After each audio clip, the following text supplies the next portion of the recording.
Back up. Back up. Let's back up. Okay.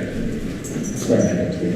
I don't know where it's at. We'll be starting from verse 12 again. Yeah, we're going to start back at 12. I don't know where it stopped at. Go ahead. This is the book of Proverbs, chapter 31, and verse 12. She will do him good and not evil all the days of her life. She will do him good and not evil all the days of her life. She seeks wool and flax and works willingly with her hands. So look at that. She's a hard worker. All right, and she know how to pick the best garments. All right, so that she can sew them and make them for her house. Right? Go ahead. She is like the merchant's ships. She brings her food from afar.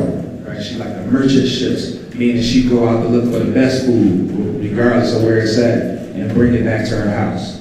Go ahead. She rises also while it is yet night and gives food to her household and a portion to her neighbors. Right. So she rises while it's yet night and gives food to her household. Right? Showing that she's not a lazy woman. And she also provides for the maids, the hired servants. Go ahead. She considers a field and buys it. Read that again. She considers a field and buys it. She considers a field, right? Meaning she's a thinking woman. Okay? She considers a field. She considers a field. Go ahead. With the fruit of her hands, she plants a garden. She girds her loins with strength and strengthens her arms. So she takes care of her health. Okay? Go ahead.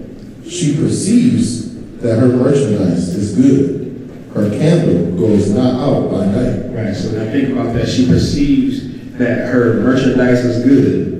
All right, meaning that, now what did y'all say perceive mean again? You said Perceive it. She knows, right, she knows that her merchandise is good.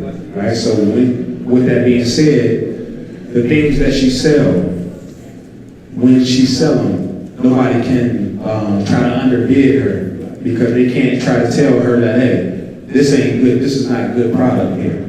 She knows the quality of the stuff that she's making. Meaning she's also a what? A businesswoman, right? She knows how to negotiate.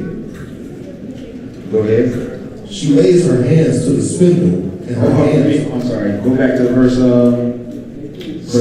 18. Yeah.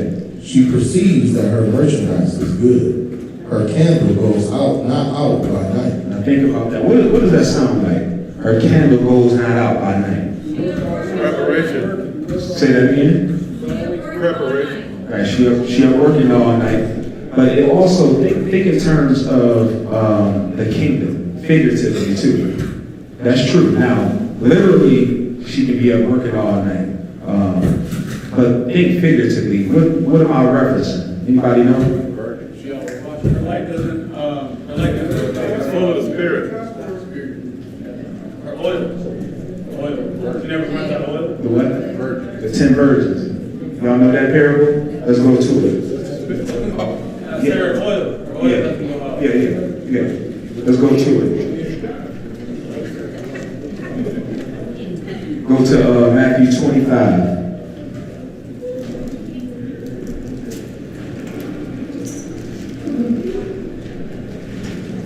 Matthew 25, let me get there. 25 and verse 1. The Gospel according to Matthew chapter 25 and verse 1. Then shall the kingdom of Shemaim be likened unto 10 virgins, which took their lamps and went forth to meet the bridegroom. And 5 of them were wise, and 5 were foolish. Read that again.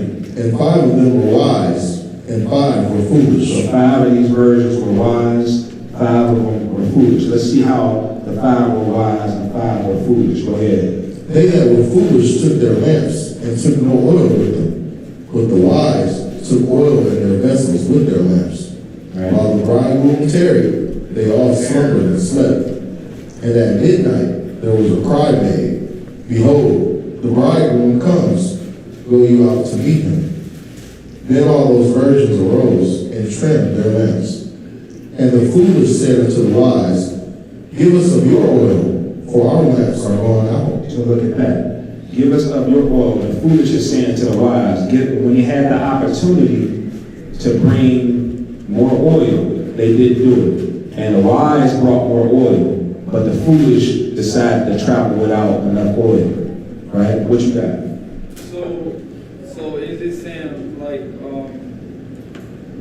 she is saying something like to the effect like she's always ready, always like maintaining her righteousness? Absolutely saying that. Stuff like that. That's absolutely what it's saying. And that's what I was saying about the virtuous woman in Proverbs 31. Figuratively, it has a literal meaning, but a figurative meaning would reference this right here. She always being ready. Okay? She's always ready. In regards to the kingdom, she's always awaiting the Messiah and his return. Okay? But the foolish women, they're not ready. They'll endure for a while, and then that lamp is going out. You see that? And then they now have to get ready, but he's already here. So it's best to stay on the path. Read. And the foolish said unto the wise, give us of your oil, for our lamps are gone out. But the wise answered, saying, not so, lest there be not enough for us and you. But go ye rather to them that sell, and buy for yourselves. And while they went to buy, the bridegroom came, and they that were ready went in with him to the marriage, and the door was shut. The door was shut.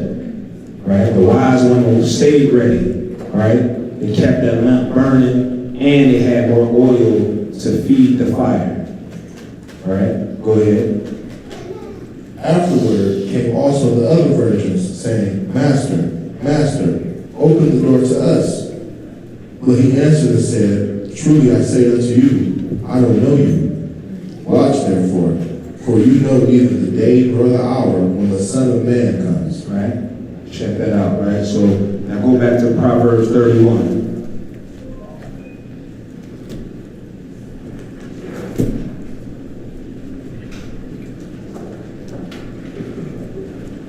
Pick up at 19.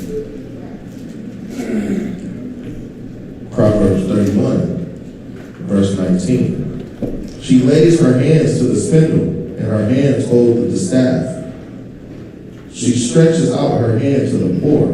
Yes, she reaches forth her hands to the needy. Look at that. So she's a giving woman too. Right? So not only is she a hard worker, but she has compassion on the poor. Read. She is not afraid of the snow for her household, for all her household are clothed with scarlet. Right. Now, that's a mistranslation too. All right. It's just basically saying that her household is clothed with warm clothing, or in the KJV, it's got some side notes, it's got double garments. Right. KJV is kind of corrupt, but it's talking about warm clothing. Right. Read. She makes herself coverings of tapestry. Her clothing is silk and purple. Right. So she got the finest of garments on, silk and purple. Go ahead.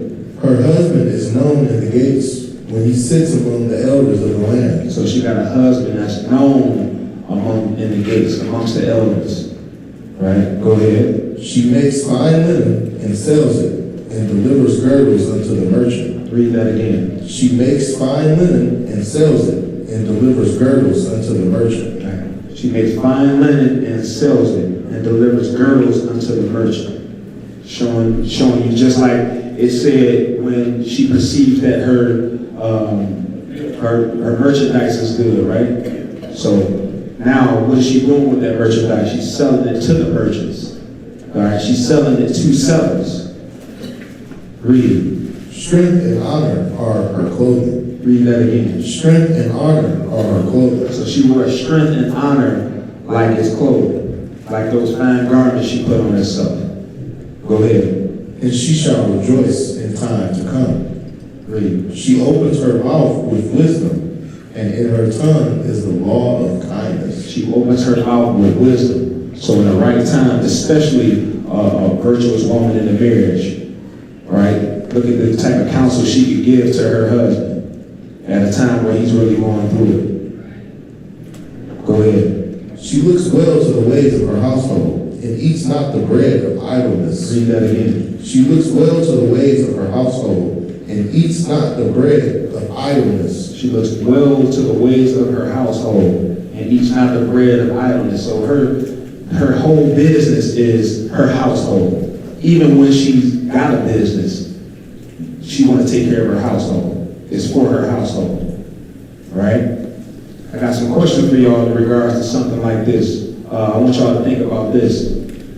If you have a couple that's wealthy, right? You got a man that's built his business up. Maybe he owns a law firm, and you have a woman that has a store, right? And they are doing very well. Does that give the woman license to contend with her husband when because she's doing well in her field? Guess what? That exists. We know better, I hope, but guess what? That exists though. It'll be competition in the household when in all reality, we're supposed to be building together and providing and passing down to our children. Teammates when it comes to that. But understand, this thing makes women prideful at times. So, but then you have righteous men, righteous women that know their role and is not willing to look to compete with their husband. Read, where you at? Verse 28. Her children arise up and call her blessed. Her husband also, and he praises her. Right. So she get praise from her family for the good work that she's doing, for being righteous. Go ahead. Many daughters have done virtuously, but you excel them all. Favor is deceitful, and beauty is nothing. But a woman that fears Yahuwah, she shall be praised. Some translations say beauty will fade, but a woman that fears Yahuwah, she will be praised. So regardless of once her physical attributes start to go away, she still will be praised. Right? Her husband, her character, the character that we talked about, right? That still will exist. Go ahead. Give her of the fruit of her hands, and let her own works praise her in the gates. Let's see. Go to Genesis 16. First of all, I'm sorry. Go to Proverbs 11 and verse 22.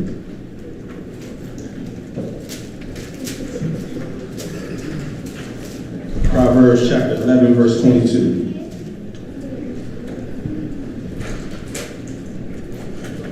Book of Proverbs, chapter 11, and verse 22. As a jewel of gold in a swine's snout, so is a fair woman without discretion. So is a fair woman without discretion, without discernment. Read that again. As a jewel of gold in a swine's snout, so is a fair woman which is without discretion. Right? So we don't want our sisters in here ending up like this woman that don't have discernment. Picture this.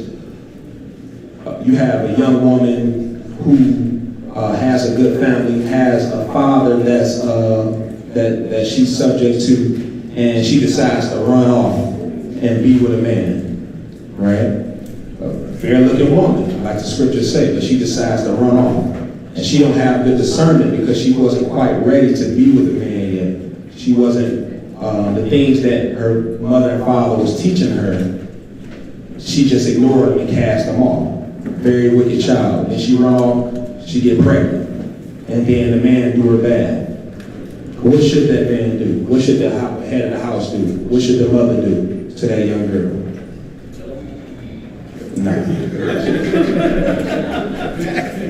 How should we deal with that situation?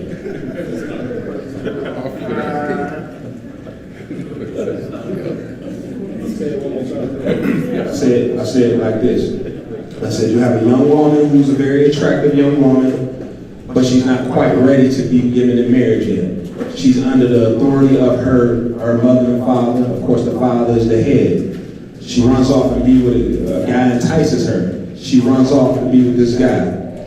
Now, but because she's not able to perceive this man and his ways and that he's putting on the front, she falls in love, she gets pregnant after she runs off, and then he does her bad.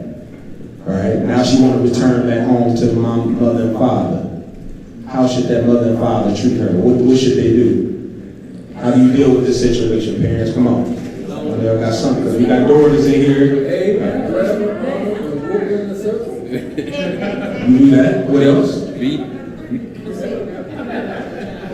forgive her. What y'all got? Help. That's your child no matter what.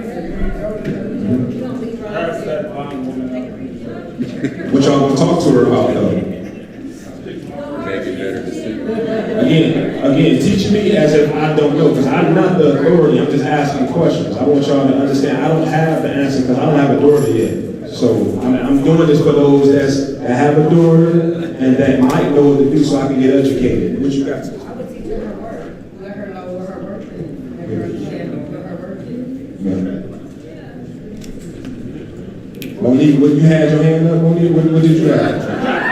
Come on. You got Doris. I'll be back there bashful. Go ahead. I would, this is, like you said, I'm not the authority in this either, but I would forgive her, and then I would set a standard. Meaning if you do it again, then I can no longer reach out to you again, because you obviously don't care about my opinion. So I would forgive her, and then help her, and then set a standard, and if she doesn't listen this time, then forget about it.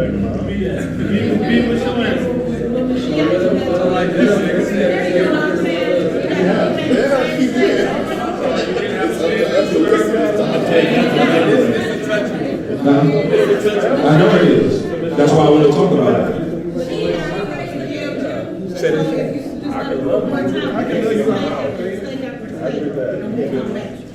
Right. So we can't just throw a child away. You do have to educate that child so that child knows what they did wrong. Yes. Okay. Chastise, of course.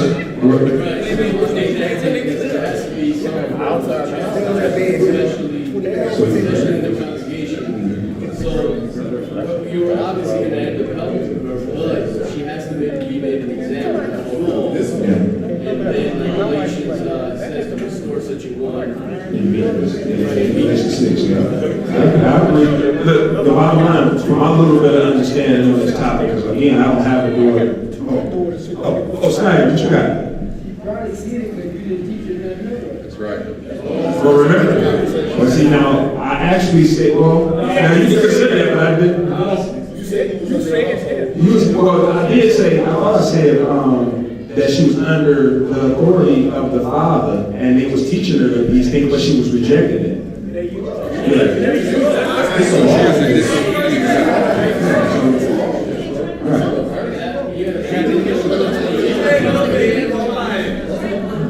Well, see, now those things, can we really do that? Can we really stone them? See what I'm saying? That's why I asked the question, because see, I knew some people from we can't stone them no more.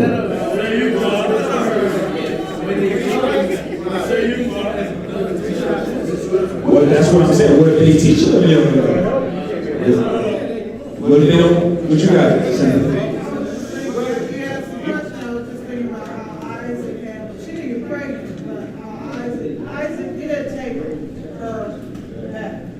No, you're talking about Jacob. Yeah. Yeah, but then Levi and Simeon. Yeah. She didn't get pregnant, but he did take her back. Well, no, I thought he gave her marriage. No, I mean, they killed the guy. Yeah, they killed the guys. But the Yeah. guy wanted her. He wanted to marry her. As far as what he did with his daughter. Yeah. Because I remember when I was speaking when I was younger, I was like, oh, she's in trouble now. I'm talking about Jacob and his daughter. I will say, I want to get him because he ain't winning yet. He ain't winning yet. What you got? Yeah, I figured that, like the Most High do with us, He does open the door, but you're going to have to suffer the consequences. Right. So therefore, yeah, if the daughter that you were training her and she rejected it and she went out and did what she knew what was wrong and she went out there and do it anyway, then therefore, she has to stay out there and suffer the consequences, because 9 out of 10, you have other kids and they sit up there watching the show. So, hey, what you gonna do? Because if you allow her to come back freely and say, oh, well, we love you anyway, the rest of them gonna pick up, oh, y'all jiving, or I can, they can cut loose on that. So therefore, you will have the punishment, but you can still watch watch her and make sure that she's okay from afar. Here, let me say this. You have to discipline her. Yeah. All right, that's the part I know. Yeah. You have to discipline her. After you discipline her, though, what do you do to show the others that you can't run off if you got other kids, and then while keeping her in line? I don't think you don't gotta do nothing to show them. Her example is gonna show them. Like, that's a bad situation. Yeah. So you see, use her as an example. So You really- see what happened to her because she making bad decisions. Don't let that happen to you. So really, it's about the discipline and how you put forth the discipline and what you make her do. But also, I would also put the guideline too, to try to see if he was repentant, if we can make him repent and do right by her too. Okay, I agree with that. Yeah, because that is his child. Yeah. Yeah.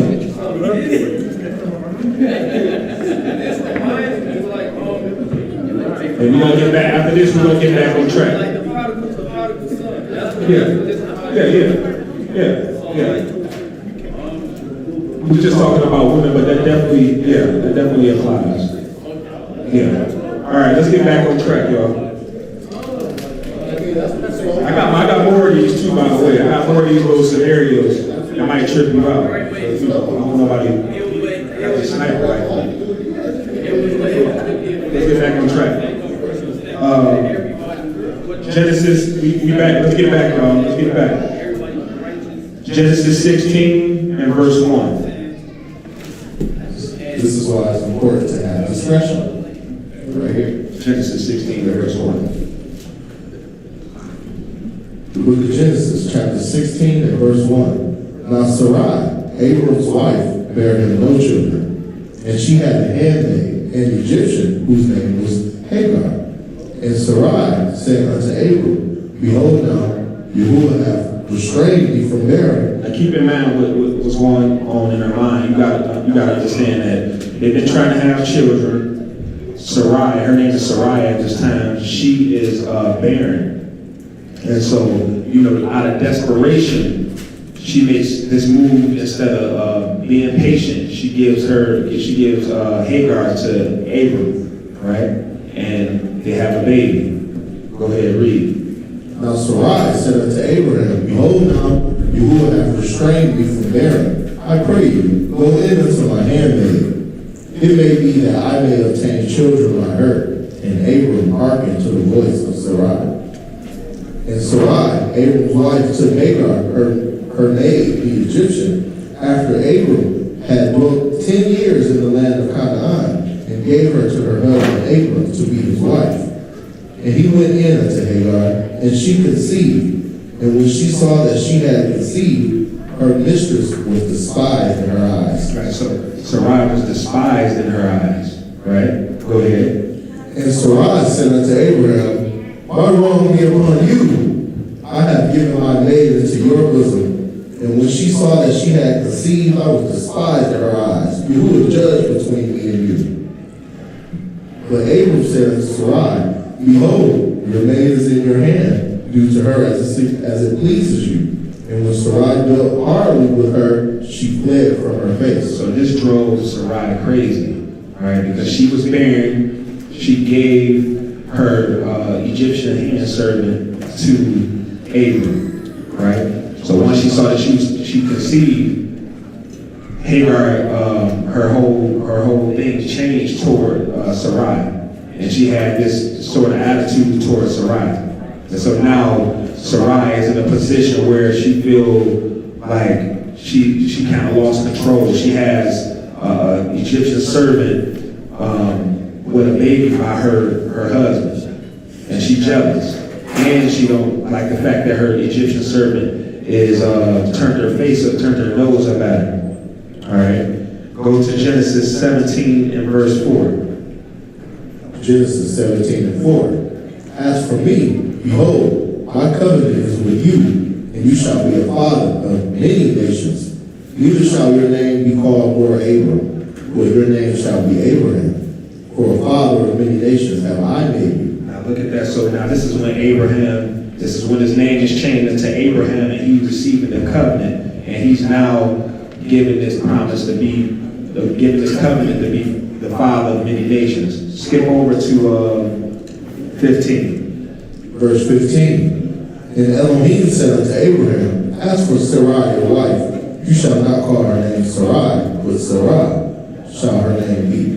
And I will bless her, and give you a son also of her. Yes, I will bless her, and she shall be a mother of nations. King of people shall be of her. All right, so now, this is showing that the Most High is also, when he changes her name, this is showing that the Most High is also pleased with her as well.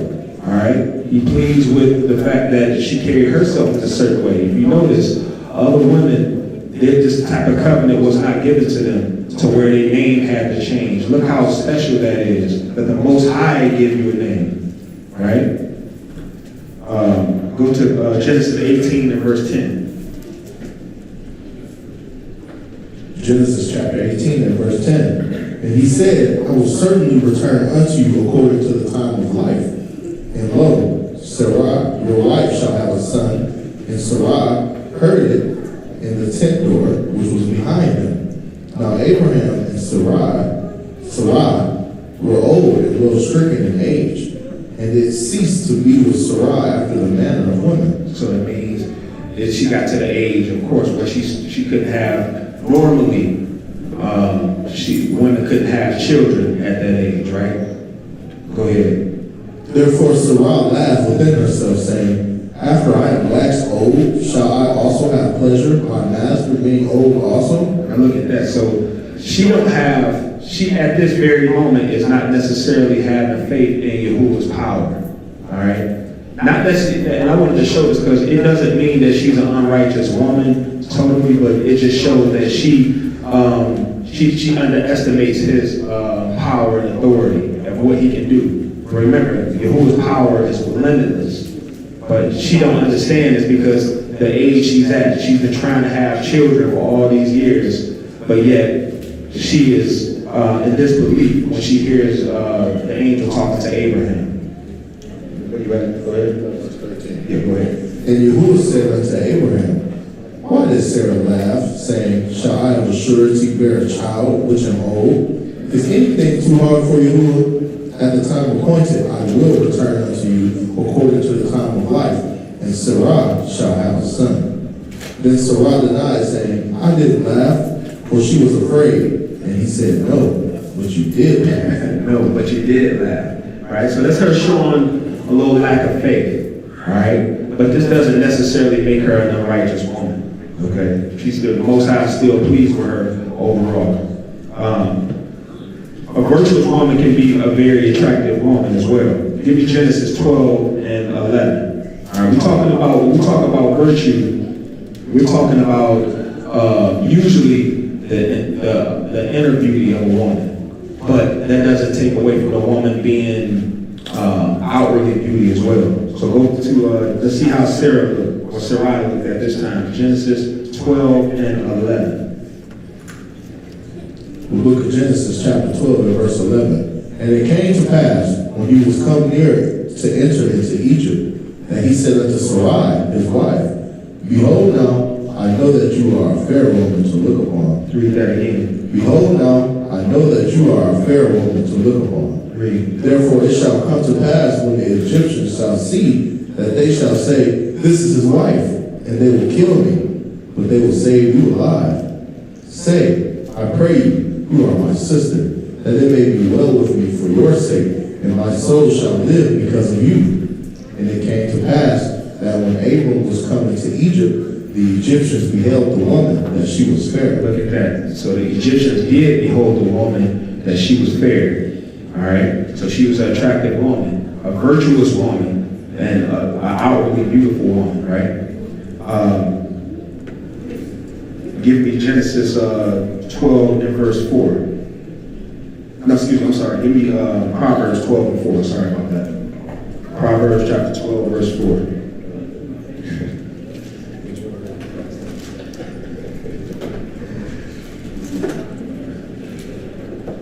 Proverbs chapter 12, verse 4.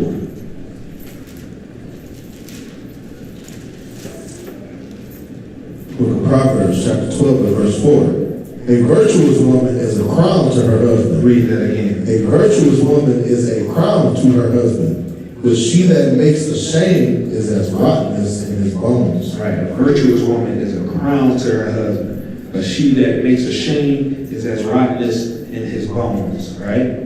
So virtuous. Now, how can a virtuous? Somebody give me an example of how a virtuous woman can be a crown to her husband. What do y'all think that means? A reputation. Say that again. A reputation. Give him a good reputation. Yeah, because she's an extension of her husband, right?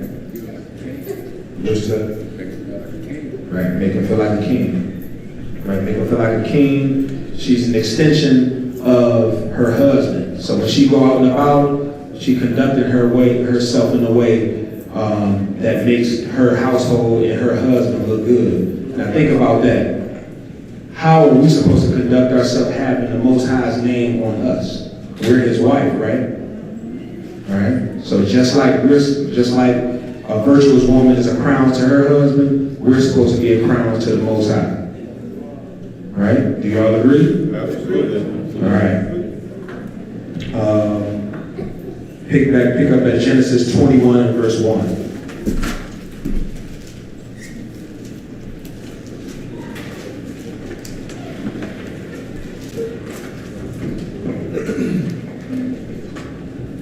The book of Genesis, chapter 21, at verse 1.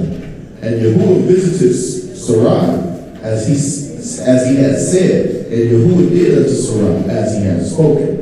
For Sarai conceived and bare Abraham a son in his old age, at the set time of which Elohim had spoken to him. All right, so the Most High came through, mainly for his name's sake, because remember, she laughed, thinking that, having little faith in his power and his ability.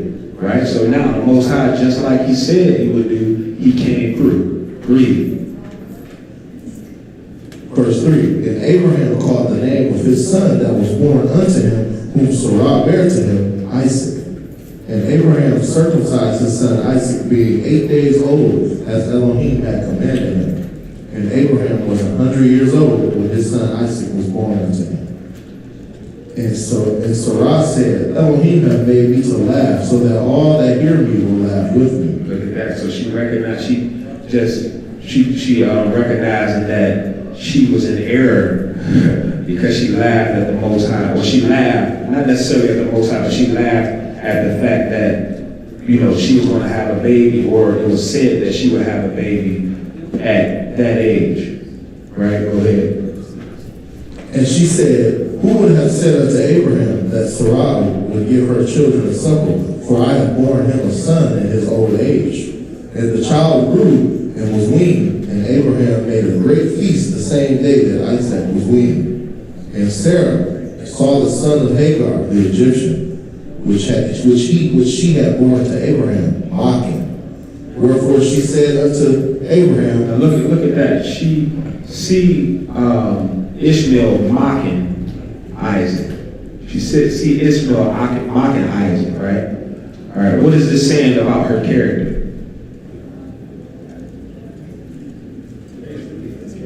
No, what is it saying about her character? Because she saw that he was mocking? Yeah. She's aware of what's going on in her household. You see that? All right, she looking well to her house. Yeah, her spirit, that she got that discernment. She's aware of what's going on in her house. Remember, besides, say if you just got a stay-at-home wife, that is her business. All right? Even for a woman at work, that is her business too. Her household is still her business. All right? And she's aware of what's going on in her house. and she said unto Abraham, cast out this slave and her son, for the son of this slave woman shall not be heir with my son, even with Isaac. Right? So now she's angry because of what Ishmael done. Right? And she said to cast out this slave woman and her son. Right? So she not regarding that this is Abraham's son. She just like, nah, I don't want nothing to do with it. Right? Let's see. Go ahead, read. And the thing was very grievous in Abraham's sight. Abraham loved Ishmael. Right? Remember, he's in the flesh. He can't feel, his thoughts is not as high as the Most High's thoughts. So he's attached to this little boy. He's attached to this little boy that he had. And of course, I know what's going through his mind is that he just couldn't have a baby, right? Okay. He just couldn't have a baby, right? So now he got Ishmael and he got Isaac. You know what I mean? And he, the magic was going through his mind. The Most High already told him that he's going to be fruitful and multiply. So now to just cast off his son, he probably wasn't easily willing to do. It's grievous. He wanted his household to be peaceful, but he don't want to just get rid of his son like that. What you got? I say, it was his firstborn too, like that. In the flesh, yeah. It was his firstborn, yeah, in the flesh. Most High see different though. Read. And Elohim said unto Abraham, let it not be grievous in your sight because of the child, and because of your bondwoman. And all that Sarah had said unto her, listen unto her, for in Isaac shall your seed be called. Now think about that. Now, I want to use this to show that, when a woman, especially when a virtuous woman is right and she brings understanding, what if a man can't receive the understanding? But she's right now. But sometimes we get hard-headed and we ain't willing to listen. What should she do? Go to the Most High. Now, even though she didn't go to the Most High, well, it doesn't say she went to the Most High, but the Most High intervened on her behalf. She was right with what she brought forth. And the Most High, he brought more understanding. I'm only seeing Isaac as your only son. Isaac is his only son in the Most High's eyes, not Ishmael. He's going to bless Ishmael for the sake of Abraham and keeping his word with Abraham and things of that nature. But that's not the one I want. Isaac is the one, right?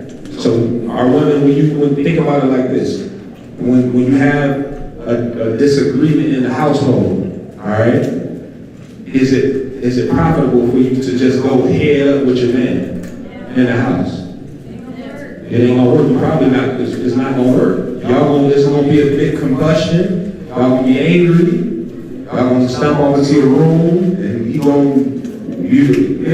hopefully you don't get too disrespectful, and he righteous. You know what I mean? Because it might get physical. Just being real. We want to make sure we got self-control. We never want it to get physical. But unfortunately, and I say unfortunately, sometimes it goes there, and it's because a man wants his respect. Just like a woman wants to be loved, a man wants his respect. All right, so when you think about going head up with a man, you need to think about going to the Most High first. Because remember, the man is your head. But if you're right, and you go to the Most High about it, the Most High intervene and put that in his heart.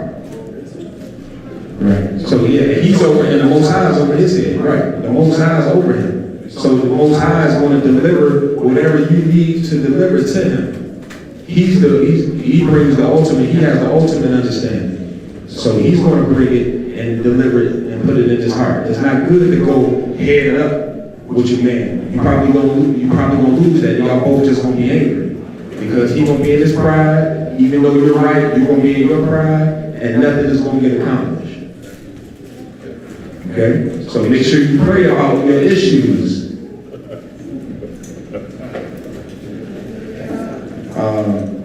Where was you at?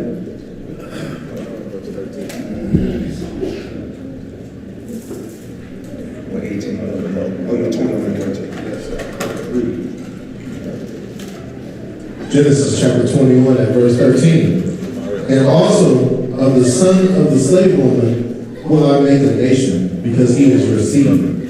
And Abraham rose up early in the morning and took bread and a bottle of water and gave it unto Hagar, put it on her shoulder and the child, and sent her away. And she departed and wandered in the desert of Beersheba. Right, look at that. So remember, the thing was grievous in Abraham's sight when she said it, but it took for the Most High to clear everything up and ease everything over. He's the ultimate negotiator, right? Most High is the ultimate negotiator. He cleared it up and made Abraham's heart to be at ease with what he told her. So that's why it's necessary for our sisters to go to the Most High, not to do your own will and try to argue. Don't fall out with your man and run to another man. That's wicked. All right, you got to endure through this thing. When you get into a marriage, you're going to have strife. All right, you're going to have strife, but it's about how you deal with it.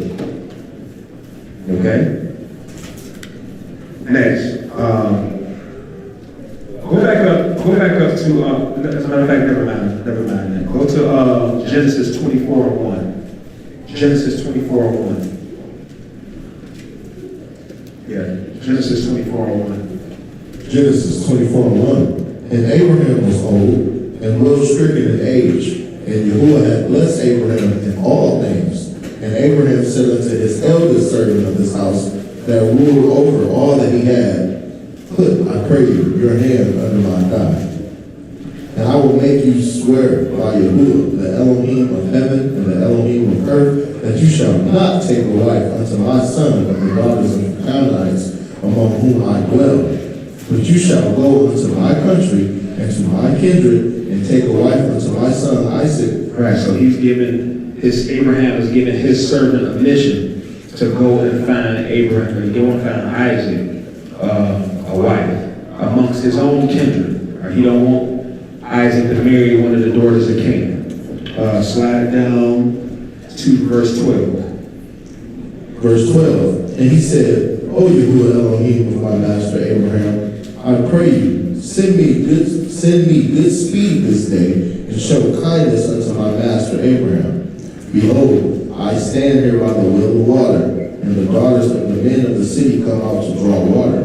And let it come to pass that the damsel, to whom I shall say, let down your pitcher, I pray you, that I may drink.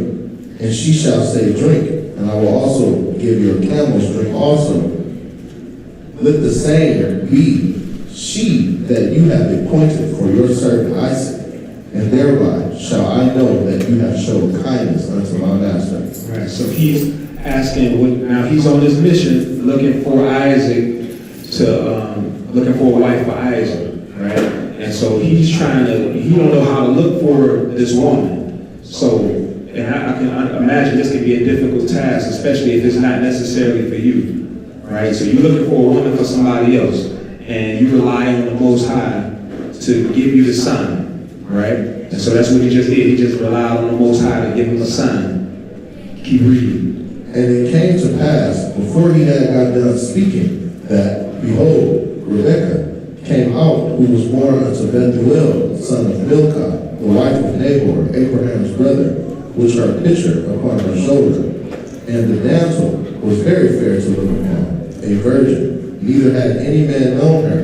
And she went down to the well, and filled her pitcher, and came up. And the servant ran to meet her and said, let me, I pray you, drink a little water of your pitcher. And she said, drink, my master. And she hasted, and let down her pitcher upon her hand, and gave him drink. And when she had done giving him drink, she said, I will also draw water for your camels also, until they have done drinking. Right, look at that. So now, so the Most High just fulfilled that sign and gave him who he's to come and get for Isaac, right? This is Rebekah. All right. Now, what did she do that was virtuous that you see here? She did a lot. She did because just from her speech to her actions showed that she was respectful, submissive, kind-hearted. She had a servant's heart, and she worked hard because she gave her Water. So that means that was a lot of drawing. Yeah. Yep. Real quick, go to Proverbs 31 and 20. Then we're going to go back.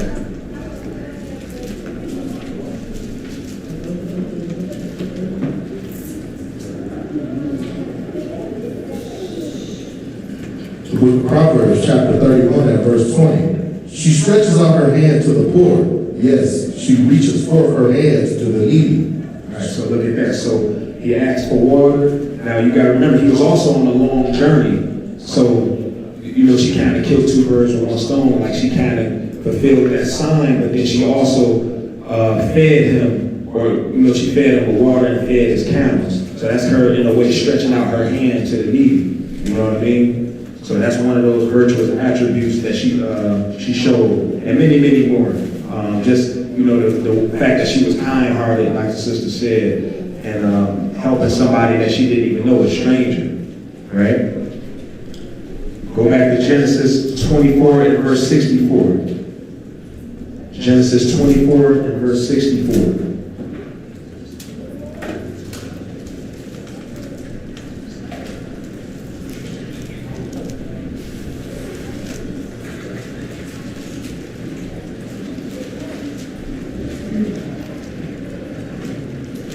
The book of Genesis, chapter 24, at verse 64. And Rebekah lifted up her eyes, and when she saw Isaac, she lighted off her camel. For she had said unto the servant, What man is this that walks in the field to meet us? And the servant had said, It is my master. Therefore she took a veil and covered herself. Look at her, presenting herself as a modest woman, covering herself when she meet her future man at this point. All right? Go ahead. And the servant told Isaac all the things that he had done. And Isaac brought her into his mother Sarah's tent, and took Rebekah, and she became his wife. And he loved her, and Isaac was comforted after his mother's death. Look at that. All right. Go to Proverbs 18 and verse 22. Proverbs 18 and verse 22.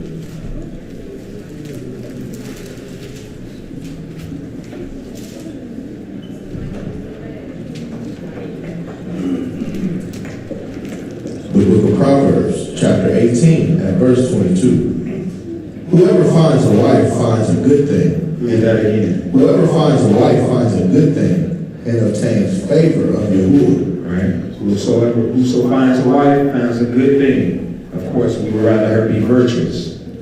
We're talking about a righteous woman. Don't say whoever marries a woman. Yeah, not any woman. Trust me, this is not talking about no any woman. We're talking about a righteous. Some people might not understand. So we got to make sure they understand that this is definitely talking about a virtuous woman. All right? Say that again? Before she was married too, say you found her as a founder as Yeah. Whoso finds a wife finds a good thing. Right. Go ahead. All right, so my question is like just a general question. So you think it's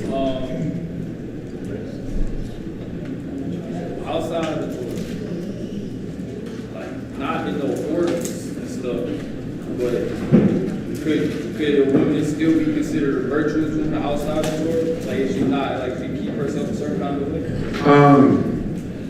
I would liken that to, I think of, when you say that, I think about the parable that the Shiach gave, the wheat and the tare, right? You know what that's about? That's about how people have good and bad, but, you know, during the harvest, they choose, you know, at the end of the harvest, you will actually get to see who those people are. So some may be the wheat, some may be the tares. So when you think about people as a whole, or some sisters in the world, of course they have good in them. They have some good attributes about them. But ultimately, we want to choose a side and make sure that we're choosing to be righteous all the time. You know what I mean? So, I mean, if a person was just bad all the time and could never change, I mean, you talking about there's no hope for them. You know what I mean? So, yeah, there's hope for everybody that want to repent, but it's just people who don't repent and live righteous as a whole. So, I would say, yeah, they have some of those attributes.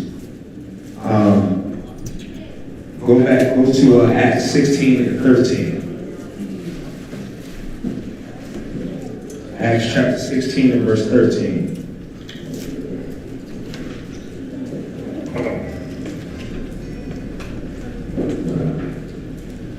Acts chapter 16 and verse 13. And on the Shabbat, we went out of the city by a riverside where prayers was wont to be made. And we sat down and spake unto the women which resorted thither. So it was women by a river. And you know what, slide up to see where they were at. We'll go to verse 11. Acts 16 and 11. Therefore, losing from Troas, we came with a straight course to that place, and the next day to Neapolis, and from thence to Philippi, which is the chief city of that part of Macedonia, and a colony, and we were in that city abiding a certain day. So it was in Macedonia, right? Read. And on the Shabbat we went out of the city by the riverside where prayer was wont to be made, and we sat down and spake unto the women which was resorted there.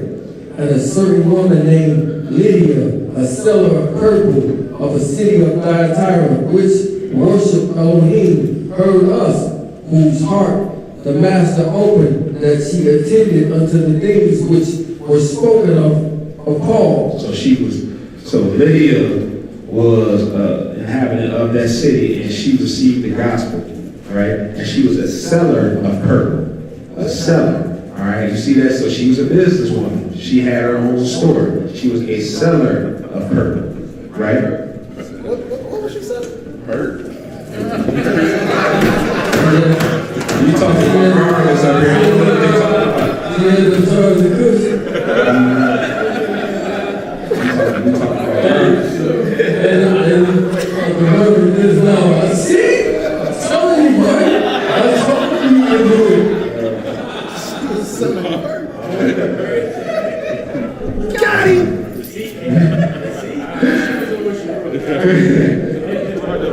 And she was virtuous? Right. She said her and she was virtuous. You talking about garments? Garments. Prove it, brother. Actually, you know what? I am going to prove it.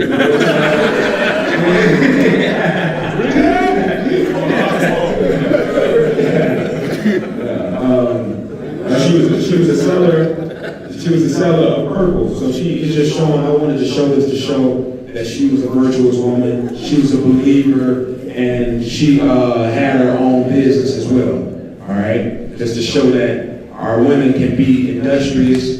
They can work for themselves and stuff like that. So keep reading. Verse 15. And when she was immersed and her household, she besought us, saying, if ye have judged me to be faithful to the master, come into my house and abide here. And she constrained us. So not only was she a virtuous woman, but she was willing to house strangers, right? But once she perceived, it's okay, because once she perceived who they were, it was fine. This was her brothers in the Mashiach at this point, okay? 2 Samuel 13. Now this right here, go to 2 Samuel 13 and verse 1. And after, we got a couple more. 2 Samuel 13 and verse 1. Now I want to show y'all something, how a woman in the extreme circumstances is supposed to keep her honor, all right? How she's to keep her honor in the extreme circumstances. 2 Samuel 13 and verse 1. 2 Samuel 13 and 1. And it came to pass after this that Absalom, the son of David, had a fair sister whose name was Tamar. And Amnon, the son of David, loved her. And Amnon was so vexed that he fell sick for his sister Tamar, for she was a virgin. And Amnon thought it hard for him to do anything to her. Right, so she was a virgin, so she had never been touched by a man, and Amnon thought that thought it hard to do anything to her, right? So this is hard on his mind. His own sister, which is unrighteous. This is his own sister, right? So this is forbidden in the eyes of the Most High, right? But he can't control his lust. So let's see what happened. Right, let's see what happens. Let's see how this thing play out. But then I want y'all to pay attention to Tamar and how she remains a virtuous woman still, because you gotta understand, it's not like she gave in, right? Read. Verse 3. But Amnon had a friend whose name was Jonadab, the son of Shimeah, David's brother. And Jonadab was a very subtle man. And he said unto him, why art you, being the king's son, lean from day to day? Wilt thou not tell me?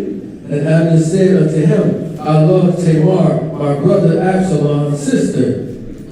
You try to switch it up. Not my sister, my brother's. And Jonadab said unto him, lay thee down on thy bed and make yourself sick.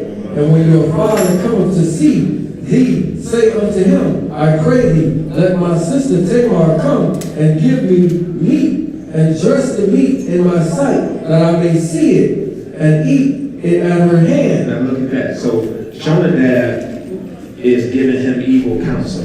It's telling him to go and break the law. All right.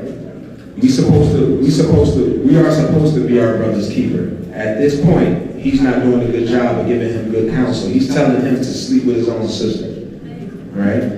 And pretending he's giving him the whole plan to sleep with his own sister so he can be deceitful. Go ahead. So Abner lay down and made himself sick. And when the king was come to see him, Abner said unto the king, I pray thee, let Tamar, my sister, come and make me a couple of cakes in my sight, that I may eat at her hand. Then David sent home to Tamar, saying, go now to your brother Abner's house, and dress him with meat. So Tamar went to her brother Abner's house, and he was laid down, and she took flour and kneaded it, and made cakes in his sight, and did bake the cakes. And she took a pan of pork and poured them out before him, but he refused to eat. And Abner said, have out all men from me. And they went out, every man from him. And Abner said unto Tamar, bring the meat into the chamber, that I may eat of thine hand. And Tamar took the cakes which she had made and brought them into the chamber to Abner her brother. Now look at him going through with the plan now. She came down innocent, looking to do for her brother, right? And look at him going through with this plan that he got from Jonadab. All right, this forbidden act. Go ahead and read. Verse 11. And when she had brought them unto him to eat, he took hold of her and said unto her, come, lie with me, my sister. Look, read that again. And when she had brought them unto him to eat, he took hold of her and said unto her, come and lie with me, my sister. Look, come and lie with me, my sister. How does that sound? Like, how you gonna come and lie with me, my sister? My sister. And he said it like how we say it to each other in here. He knows that that's his sister. But first he just said verses before that this was Absalom's sister.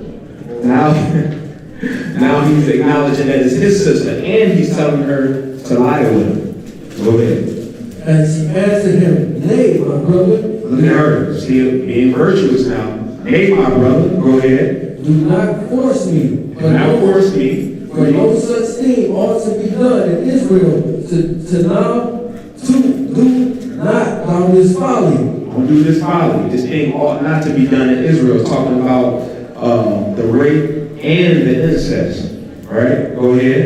And whither shall I cause my shame to go? And as for thee, thou shalt be as one of the fools in Israel. Now therefore I pray thee, speak unto the king, for he will not withhold me from you. Now look at her. She knows for a fact that this is forbidden, right? But she cannot outpower Amnon. So she's trying to use wisdom, and she's saying, listen, because she knows the law. Look, go talk to the king, and this thing won't be forbidden. But in all reality, it will be forbidden because it's an unrighteous act.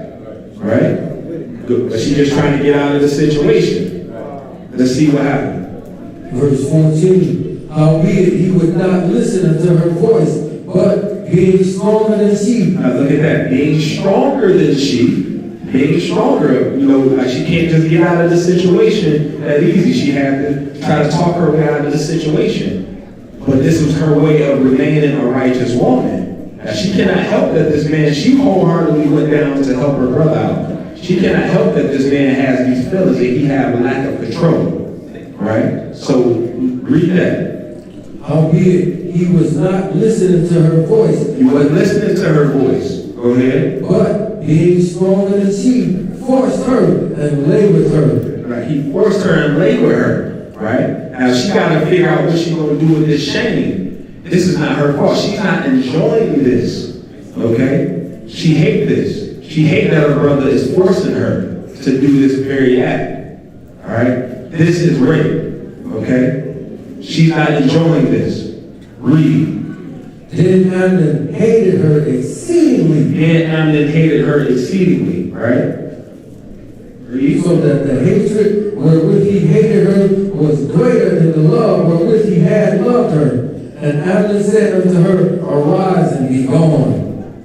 And she said unto him, There is no cause, this evil in sending me away is greater than the other that thou didst unto me. But he would not listen unto her. Look at that. But he would not listen to her. Right? So now that he had taken her, she was expecting, because this thing had never been done in Israel, at least not recorded, that now what is supposed to happen? I'm supposed to be your wife.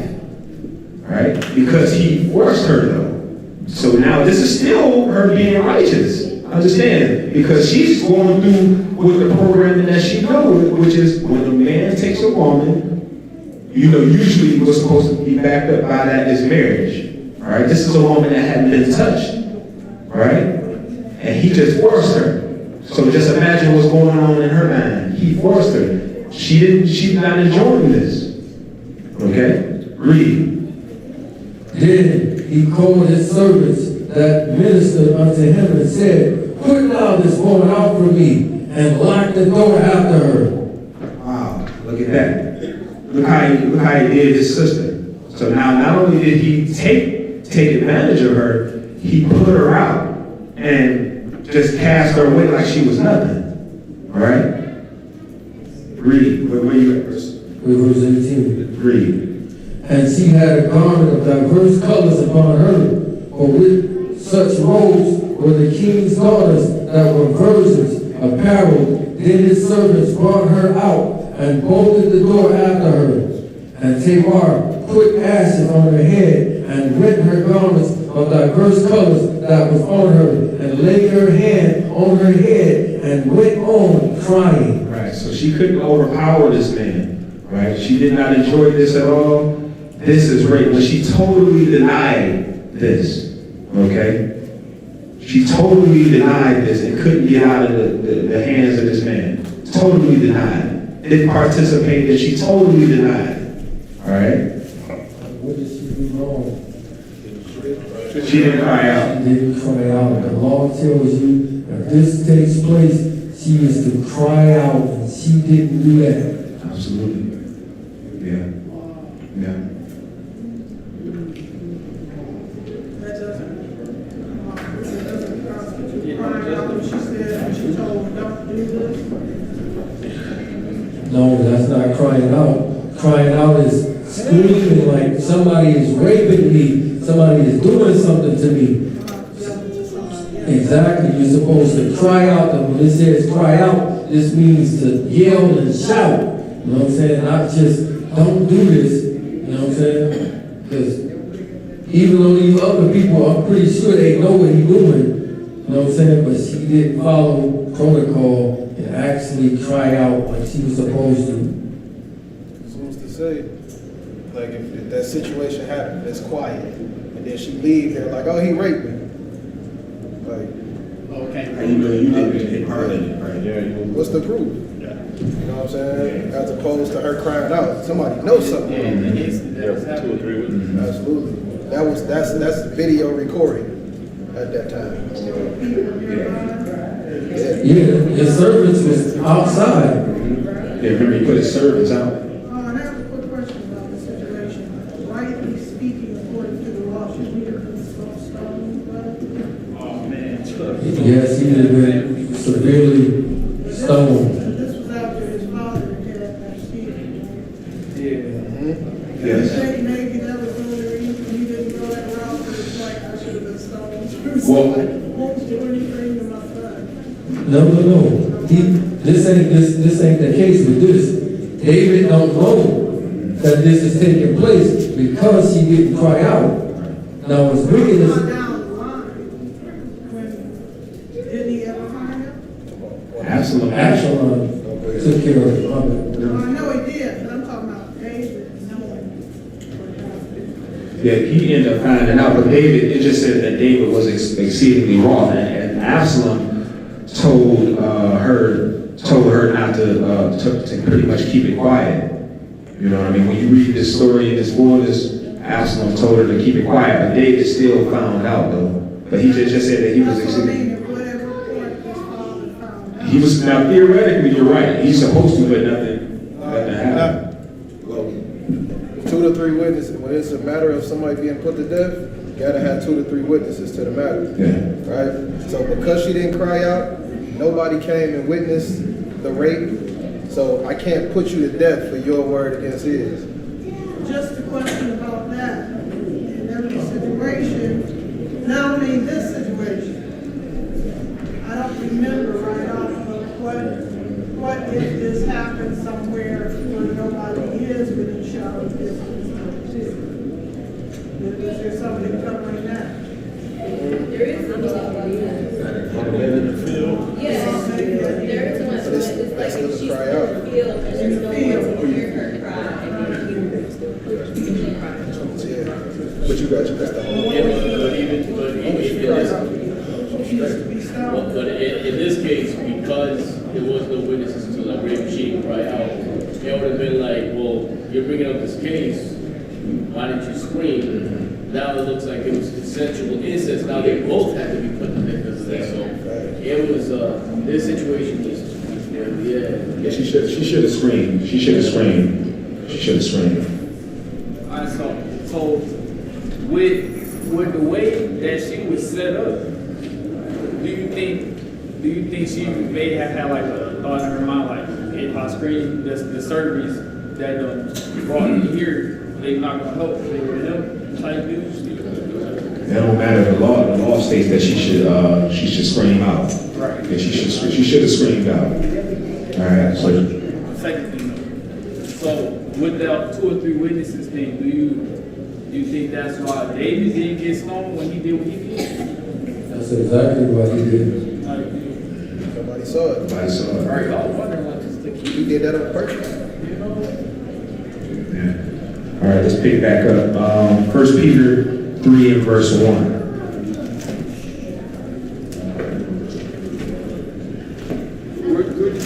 First Peter chapter 3 and verse 1.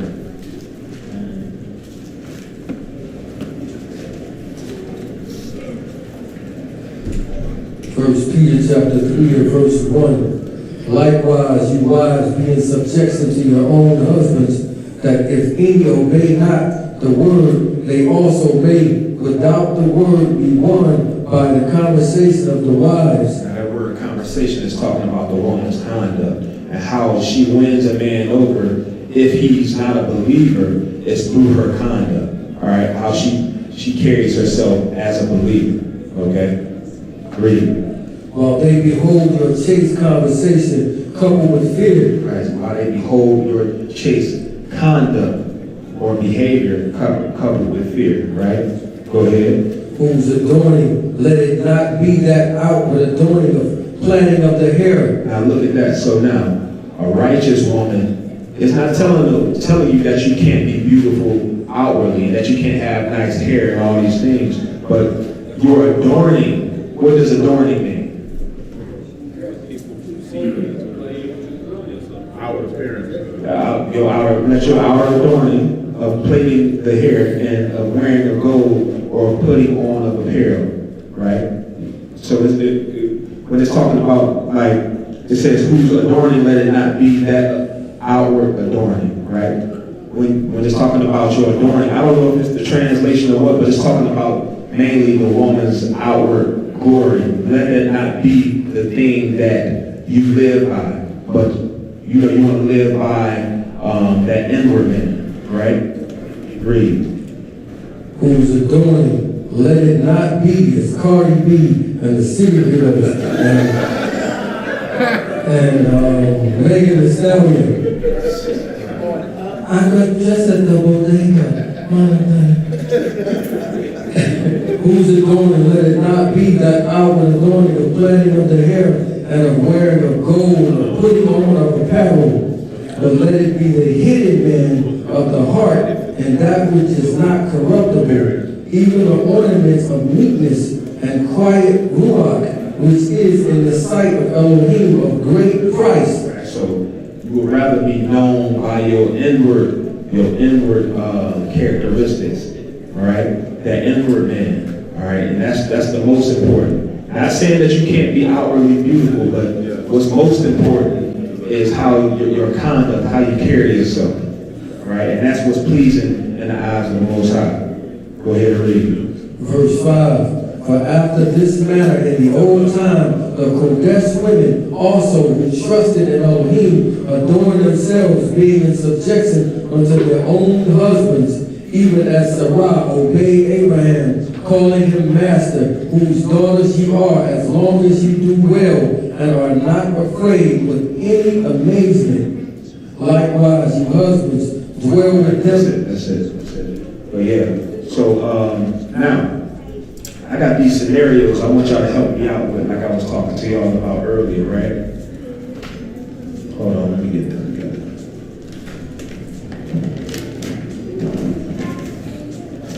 Like I said, I'm not the authority. Y'all gonna have to, talk to me as one that don't know. All right. I hope nobody kill me, because these is kind of, it's gonna ruffle some feathers. It's gonna make y'all think. But it's for us to learn, so don't try to attack me, all right? Is it gonna ruffle the brothers, fellas? It's It might. It's gonna ruffle a little bit of It's everybody. gonna ruffle our feathers, don't say it. Well, it might. It should be fine. I'm just joking around. It should be fine. All right. So the first scenario: a man meets a woman who has a child or children, right? Will she allow him to rule over the child and providing discipline and knowledge once they get married? Yes. She's supposed to? Why? Why you say no? Oh, we got a neighbor. That's my child, and I'm not with her. Ain't nobody disciplining my child but me or man. I'm saying, if you with her now, if y'all married now. He said, if it's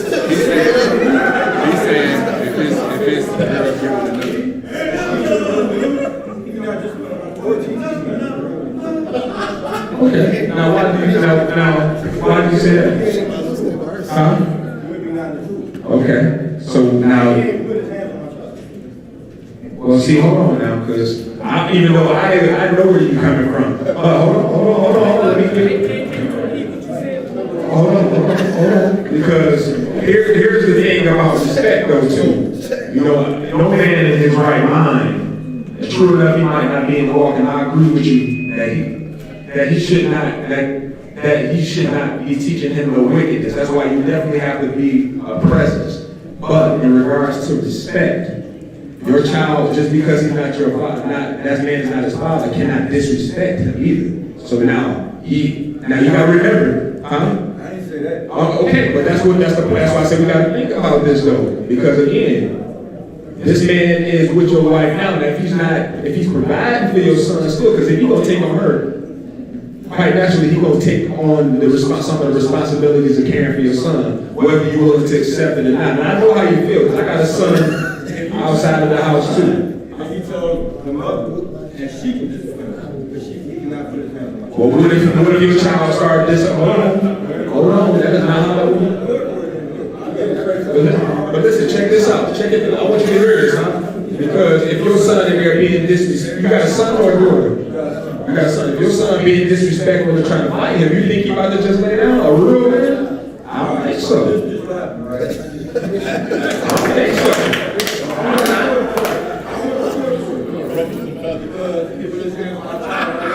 Yeah. Now the court judge said that's not happening. You cannot put his hands on no child. If you do, then he's not custody. So he can put his hands on my child. That's good. Well, that's good. But discipline don't necessarily mean physical. Yeah. Discipline is not always physical. Right. Okay, but I didn't say that. You talking about physical discipline. I'm saying just to make it clear. What are you talking about? You talking about physical discipline? On the son. Or you talking about discipline at all? Physical discipline cannot put his hands on your son. Now he can put him in time out. That's discipline. He can really. Right. Now what if your son trying to fight him though? And just is because he's trying to tell him, now hold on, if you hold out for a second. Call me. And you're like, what are you doing? I'm gonna grab you, I'm gonna put you in the room, close the door. I'm not gonna hurt you. Well, how old is the child? All right, my son is 9, but I'm not putting my hands on nobody's child. It ain't my child, my child. Who's the head of the house? Yeah, I'm gonna be honest, it's gonna be the man that's what you wanted. He's the head of the house. So let's give a solution. Can we just solution this? The solution is be with your woman. From jump, be with your woman, or take custody of your children. You know what I'm saying? Because to be honest, if we're being honest, we taking feelings out of it. We being honest. As a man that's in the Word, nothing inside of your house is outside of your reach. You said nothing what? Discipline. Nothing inside of your house is outside of your reach. Discipline is discipline. Right? We just being honest.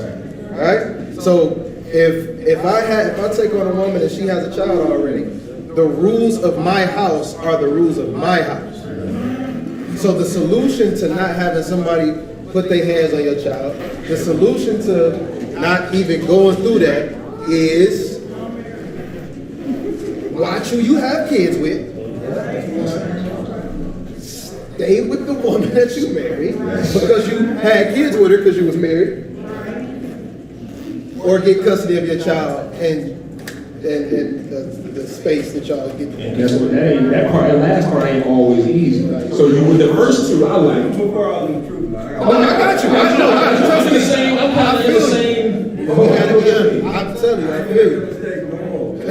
Please don't, because it's very difficult to deal with. You know, especially when we love our children. So I know what you're going through. I'm just telling you that if a man, I ask the women because I'm only talking to the woman, but I guess that's what happens to me. No, it's okay. It's okay. Because this is one of them topics we need to talk about. I got more though. We're gonna move on, but we need to think. I want us to think about this. That's important to know who you listen with. Yes. That's why it says that Adam knew his wife. A lot of us don't know the people that we listen with. We only know it in lust. You know what I'm saying? We only know it through the eyes of Hennessy. You don't know for real. Right? Tito, that's other. Tito's and all that stuff. Great moves and stuff. We don't know it for real. We think we do. But see, that's why it comes out like this.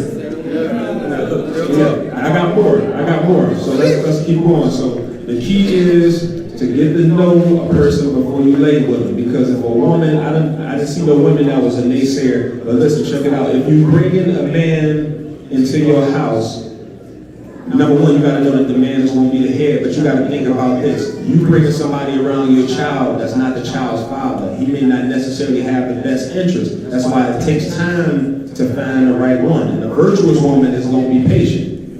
All right, we gotta make sure we're patient. Or you're going to be in a situation like the brother described over here, but you the woman now. And it might be a little bit more difficult because he's the man and he's the head of the house. And if you're a virtuous woman and you give yourself to a man that's not necessarily about this walk, but that's pretended to be, because we do have a lot of pretenders, right? And you mess around and not be patient and figure out that they're a pretender, then now you just put yourself in harm's way. You put yourself self-inflicted wound, right? All right. So we got some more. A woman who owns a law firm falls in love with a plant worker. How can she show that she's submissive to him? Women only? Yeah. Women only? Women only. Well, I mean, you can give us an input. I want to hear the sisters first. How can you own a law firm? You are a wealthy woman, but you don't really care that your man, he a plant worker, you making some all right plant money, but you own a law firm. Understand, I'm trying to give it the best. You own a law firm, and he's not necessarily in your financial right. He's not doing bad for himself, but a lot of times in the world, we say that the money is what dictates this. So now, how do a woman be submissive to a man like this? Give me some answers. Okay, baby, keep your little job. Okay, let's do Sister Sheila. Hold on. Can we get her a mic? We're gonna get past the microphone.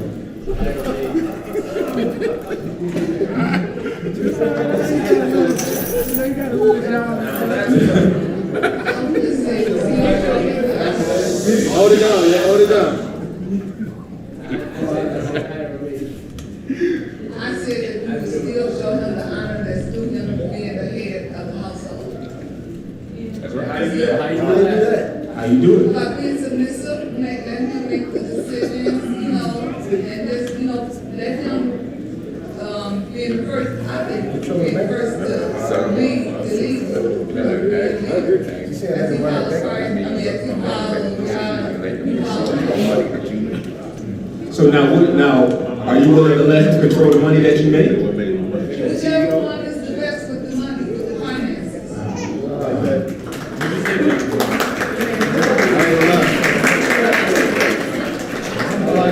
So let a younger one answer. The younger one. Somebody. I got some more here. I got a few of these. It's kind of fun, but here we go. Yeah, I got some more. I'm gonna make a statement. Especially if you're making more money, put that money up. You know what I'm saying? Like, stack your bread for the both of you. It's not just for you.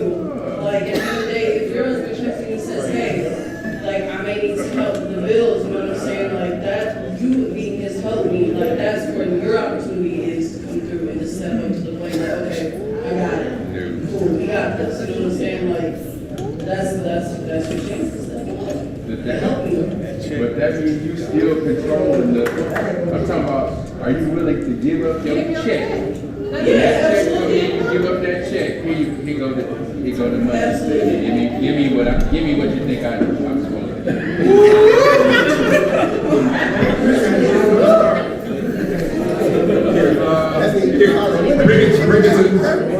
Bring it to the money, man. Get that money. Bring it to Sister Lonnie. Personally, I truly believe that in any marriage, regardless of who makes what, all the money that comes in should be for the family as a whole. So there is no your money, your bills, my debt. It's all y'all money. You know what I mean? And I feel like whoever is best at handling the finances should handle the finances. Whether that means the husband's in control and he says, hey, you can do this, or if the wife is in control and she says, hey, can I do this with this? You understand what I'm saying? Because personally with us, I'm better with the finances, but he brings it in. You know what I mean? And so when he gives me money, I'm saying, hey, can I pay this bill? Can I do this? You know what I mean?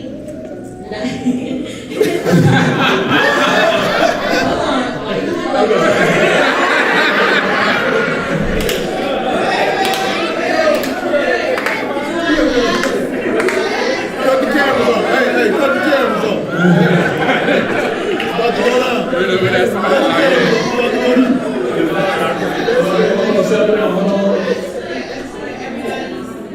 It's not yours, mine, or hers.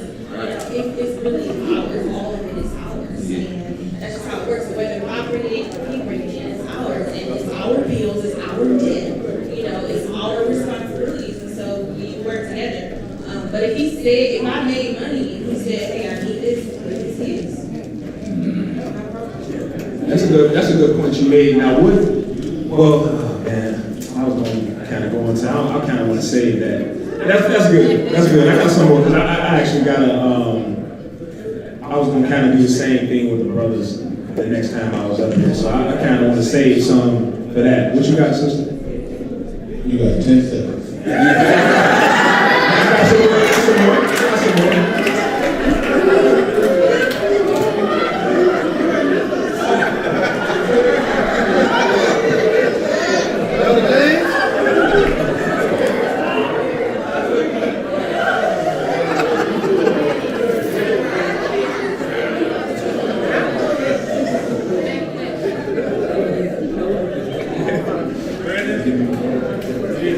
People said some good things.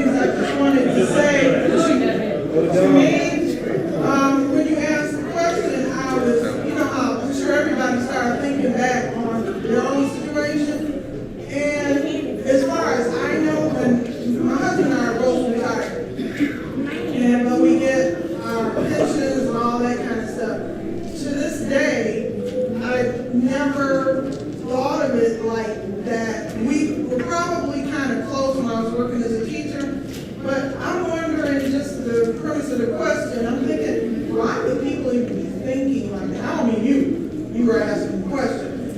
But to me, to take it to an extreme, it's almost like saying you can only be the head of the household while you're well.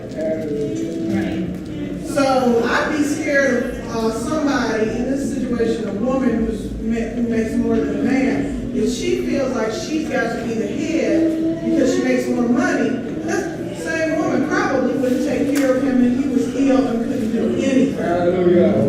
So that's a scary woman. It has nothing to do with comparisons of finances. You know, my husband told me, well, we have this much for rent, this much for this, and I'm gonna take care of it. And he does. I see that it came in the bank, he took it. And I know where it's going, and that's fine. So, life can't just be like that. Yeah, well, it's because that shows a whole lot about a person's character, where their love is, because there are people who say to death when you part, but you get sick on me, I'm gone. You know, you're in a wheelchair, you can't move, I married you for sex. Right. You're in a wheelchair, you're paralyzed from the neck down. People have to think about these things before they get married. If you have to control the situation just because you make more money than a man, then you should not marry that man. Find you somebody who makes more money than you, vice president of a company or something like that. ultimately, give it to Anthony. Ultimately, these are the things we need to be trying to figure out before we get with the person. That's why we have to take our time. My comment, as I kind of the question would be like, what if, as a woman, what if your man didn't let you know about the money at all? That, you know, like, he's taking your money, he's taking his money, and he's handling everything. Everything is handled, but you don't know about the money. Everything is handled. She has to listen to everything. That's all I'm saying. What's the issue? You don't know about it. You don't know about money. You don't know where it is.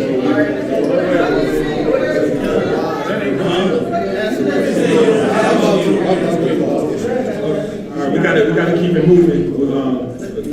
So basically what he's saying, he's saying, okay, you know the man got a job, you know where he work at, right? You don't know how much money he's bringing in, and when you get your money, you break him off, right? You give it to him. Everything in the house is being taken care of. You don't worry about bills, you don't worry about luxury, you don't worry about nothing. Is there an issue with that? You sure? No, because look, and here's the issue. Let me ask you a question. I'm just gonna ask a question, and I'll give it right back to you. Do anybody know how the Most High blesses her? Do anybody know? Yeah. Say it again. Do anybody know how the Most High blesses her? Yes. For example, he gave me a job. Okay, so you woke up every day, and life is taken care of. How he do that? Sure, that's why I said what I did. How did he do that? How did he wake you up every day? You don't know. You just know that you're doing what you're supposed to do in order to receive that, right? You don't know how he's making this end meet with that end. This person coming in your life with that person. You don't know that. You don't know how he's doing it, but you know that he's doing it. Do you have an issue with Yah? No. Stop being nosy. Alright, we gotta move on. We gotta more. Alright, now look. Here's another one. A woman has an ex-con recently paroled who is struggling to find a job as her husband. How does the role of submission work? Should she show him a little regard until he finds a job?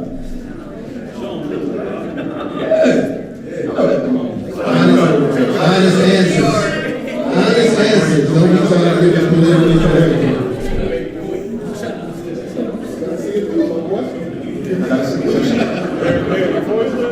She ain't giving them none. She ain't want to feed them. She got a sugar daddy. I'm giving her like a woman. Go ahead, somebody give me something. She got a sugar daddy. I think that's where the skills as a Proverbs 31 come into play. Because if he can't do anything to work for anybody, the least he can do is work for himself. That doesn't mean that you have the right to disrespect him or dishonor him. He is still your husband, he's still the head of the house, he still deserves the same amount of respect. It's just maybe you should help him, you know what I mean, get to a place where you want him to be. If you want him to, you know, be a boss, then you get him. You know, that's your job. That's all what the role of the helpmeet is. Right? What else we got? I like that. And remember, and then on top of that, he's looking, keep in mind, he's actually looking for a job. He's an ex-con. He changed his life in prison. You decided to stay with him throughout that stay. Decided to get with him when he was a criminal. It does. It's harder than we saying. You're right. It's harder than we saying. Anybody? Bro, here, get the mic. Get the mic. You Larry, you have your hand up? She can't do it like that. But get Larry after sister. Yeah. Amongst everything that Sister Mama was saying, continue to pray for your husband. You know, that continue to lift him up in prayer. And continue to pray over your household. Let the Most High will do. Right. Give it to Brother Larry.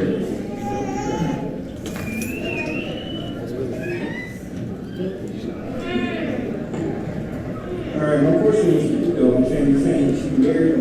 Did she marry him before he went to jail or after? She married him before, and they together. He get out, he get paroled, and he got to come home and live a normal life. And of course, that ain't always easy when you got that felony, especially certain felonies on your record. Maybe he might have had an assault or shooting somebody, or he was selling some drugs. He had big drug charges.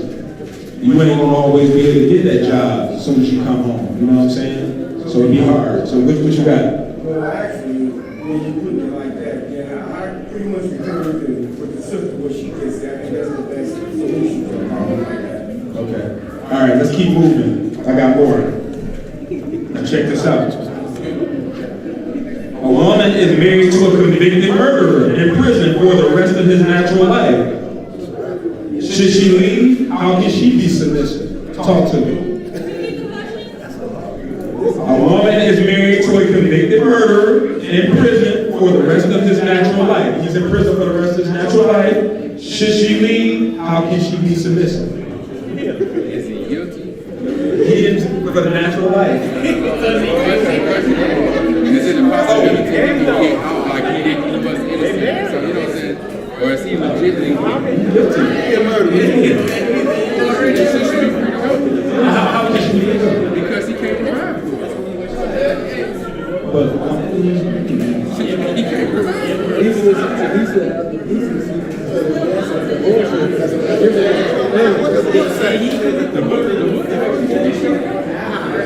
they didn't say you're innocent.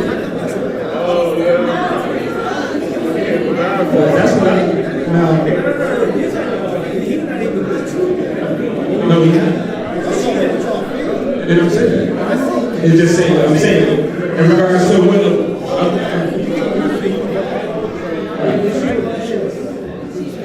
y'all think?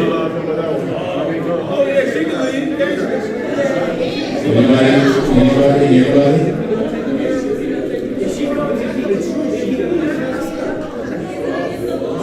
It says if he refused to take your fee or no. It said if he refused, then he's worse than Somebody got your hands up? Come on, get your hand up. Come on. I want to hear your comments.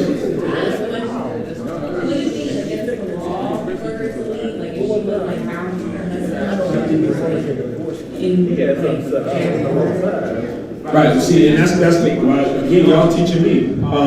She got in Matthew 19. Now y'all can intervene on this. He said, except for the cause of fornication, right? So I mean, him being a murderer, how could he divorce her? How could he divorce her? How could she get a divorce when she's supposed to get a divorce no way according to scripture? How can she do that? He was providing for her before he went to jail. What if she repents? It says There's a way.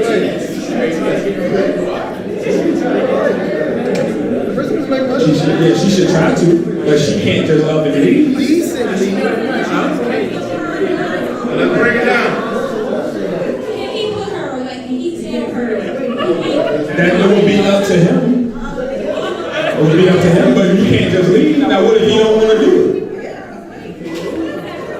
Yeah.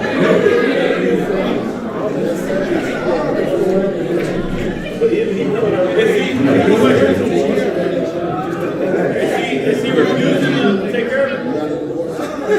I see he ain't down for no conjugal visits. Y'all ain't down for a conjugal visit. You can't go visit your man up at the job. Come on with y'all. That's all I was gonna say. There's people out here who have like married prisoners who are like currently in prison and then they got married to people on the outside. You know what I'm saying? So for that reason, I wouldn't say that they should leave. Because real talk, if you do this, you know the potential of this man. Would be he got here, and not even at the place he at. You know. It is. It's circumstances. I got it. Here, come on. We're going. So you said it depends on the circumstance. I'm assuming that this is just based off like immediately as he gets convicted, the woman's like, oh, I'm unbelievable. Like that she can't do that. Like, and even if she repents, what's it called? She should be trying to like get him to repent as well, unless he just says, nah, I'm good with all that Bible stuff. You know what I'm saying? Like you ain't gonna be about to be pushing a lot of Bible stuff on me. Then there's a space there, but she can't just say. What about 1 Corinthians 7? What that's saying though? You know what I mean? If he be pleased to dwell with her, being a believing woman. Oh yeah, if he's on the inside keeping the laws. No, he's not a believer. She is. But it says if the unbelieving depart, they depart. He didn't really depart. He was forced to depart because he had to go to jail when he killed somebody. Depart. That's not what the departing is leaving on his own. I want to be a part of the marriage. He wants to be a part of the marriage. Yeah, but if he's in there just committing crimes, you know what this man is doing on the inside and whatnot. No, it says I want to see book chapter and verse on that. It said the unbelieving part of the heart. But he didn't really depart like that, though. No, but if he's continuing in evil, the scripture said out of the Shirax calls it peace. Yeah, that's the thing about it is like if he continuously, and that's between him and the Lord because I've seen situations where it'll take years and finally the man repents, right? But he's not like actively a wicked. It's like because he loves that woman, he's like, you know what? I'm gonna respect him with the Shabbats. He might still eat his little bowl, do some other little things, but over time you'll see like a progression there. You know what I'm saying? And it'll be like 5 years, 7 years. There are those cases, but at the same time, if this dude is just in there and he's still doing everything, he's not changing at all these years. I wouldn't be able to judge a woman like that. That would apply to a man that's on the outside. Yeah, exactly. That's what I'm saying. But she can't divorce that man like that. Not like that. If he out here committing sin, I'm not talking about they came into the truth together. Either one. Marriage is marriage. That's like I've seen people come into the truth like, oh, my husband is wicked, so I'm gonna just leave him because he don't want to come into the truth. It's either way. Marriage is marriage. So like, I like if he's inside and he's committing all type of wickedness inside, that ain't grounds for her to divorce him. If he's outside and he's committing wickedness, that's no grounds for her to divorce him. Like she can't. No. She can't divorce him. No. Now it would be up to that man to say, you know what, I'm locked down for life. You know what I'm saying? Look, sis. You know what I'm saying? I gotta call you sis now because you know what I mean. I don't want you to be. You know. That's what it is. That would be. I guess if you really care about it.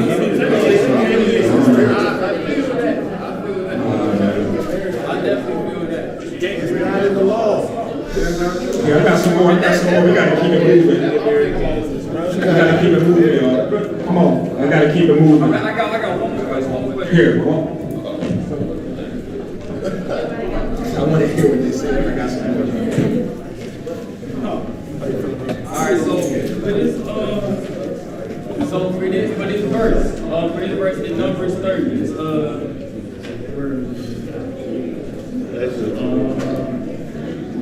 Because we do gotta wrap it. So I'm starting 33. Well, 33. If a woman also vow unto Yah and bind herself by a vow, being in her father's house in her youth, and her father her vow her bond, wherewith she bound her soul, and her father shall hold his peace at her, then all her vows shall stand, and every bond wherewith she has bound her soul shall stand. But if her father disallow her, in the day that he hears not any of her vows or of her bonds wherewith she has bound her soul shall stand, and Yah shall forgive her because her father disallow her. And if she had at all an husband which she vowed, or uttered all out of her lips wherewith she bound her soul, and her husband heard it, and held his peace at her in the day that he heard it, then her vows shall stand, and her bonds wherewith she bound her soul shall stand. But if her husband disallow her on the day that she heard it, then he shall make her vow which she vowed, and that which she uttered with her lips wherewith she bound her soul of none effect, and Yah shall forgive her. So the question is, for all my married brothers and sisters, how do y'all apply that scripture in y'all relationship? That's kind of, I was applying literally. I apply literally. Don't swear. Well, see, when you get married, you make a vow, though. You know what I mean? I don't think that's outside of that. I think that's talking about like an oath, like I'm gonna do this or Yeah. that's talking about. It's still literal. Like your life, just like how I It's say. still literal. Definitely. Just like you say. If she make a vow, you hear it, and you like, oh no. You're not about to be able to do that. You're not gonna do that. Y'all forgive me. We ain't doing that. Real talk. Because you're watching over her soul. You know what I'm saying?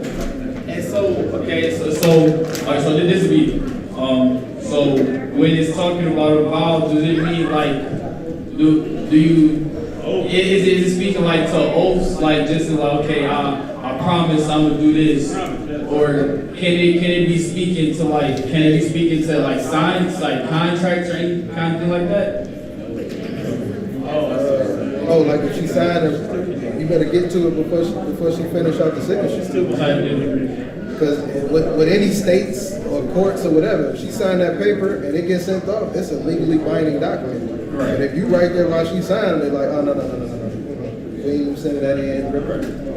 That's you have jurisdiction to be able to do that. Okay. All right, we gotta move on, y'all.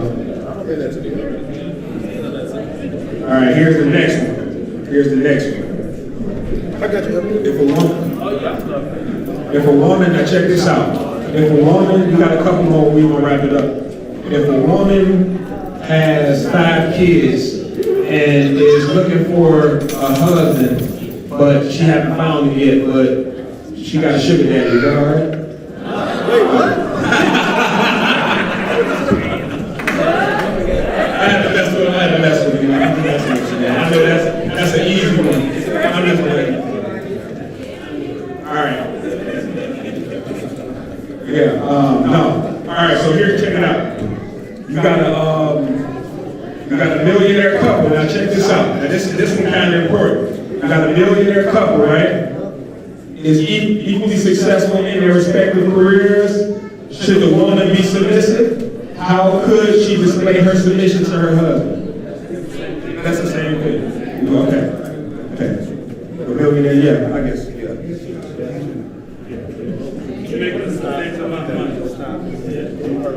How about this? If a couple gets into a disagreement, how should the virtuous woman behave herself? If a couple gets into a disagreement, how should the woman behave herself?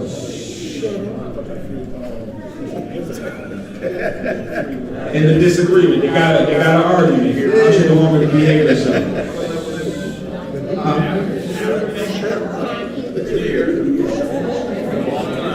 Say that again.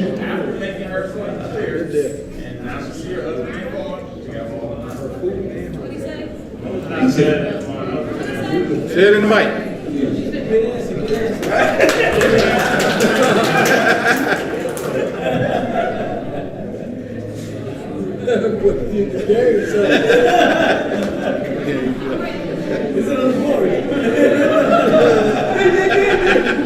Number one answer. Come on, man. Yeah, we can tell all right. Hey. And I want to hear what you say.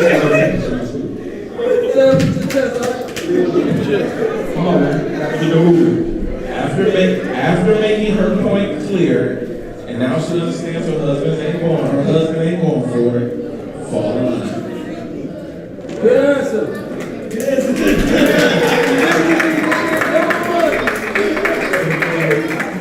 Let's get some systems. Let's see what they think.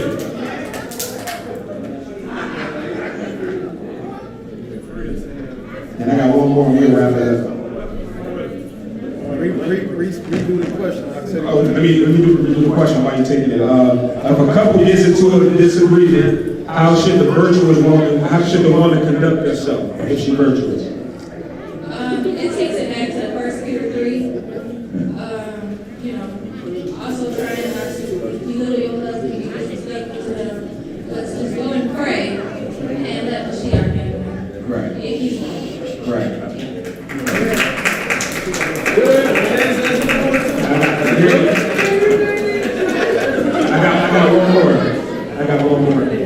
I got one more. Is it okay for a woman to slander her spouse once they have a falling out? Never, right?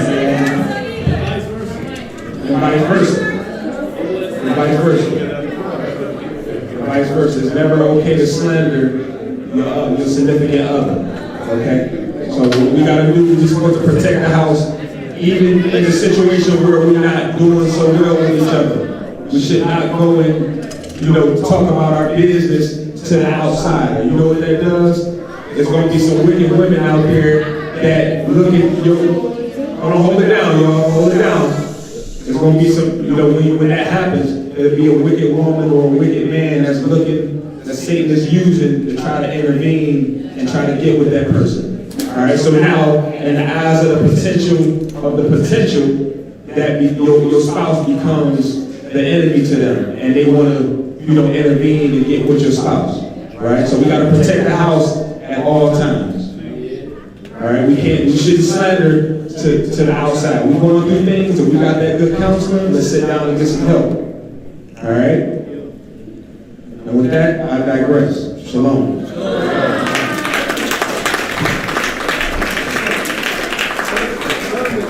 So I really ain't gonna hold that man down if he kills somebody. I really ain't gonna hold that man down if he kills somebody. We got a conversation.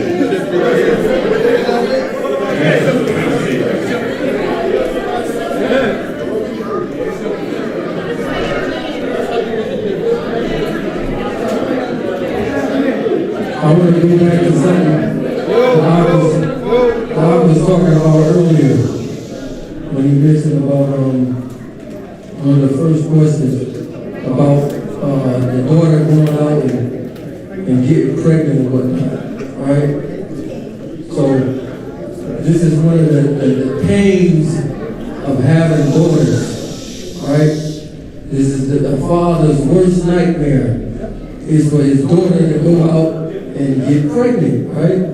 No matter how old she is, it don't matter, right?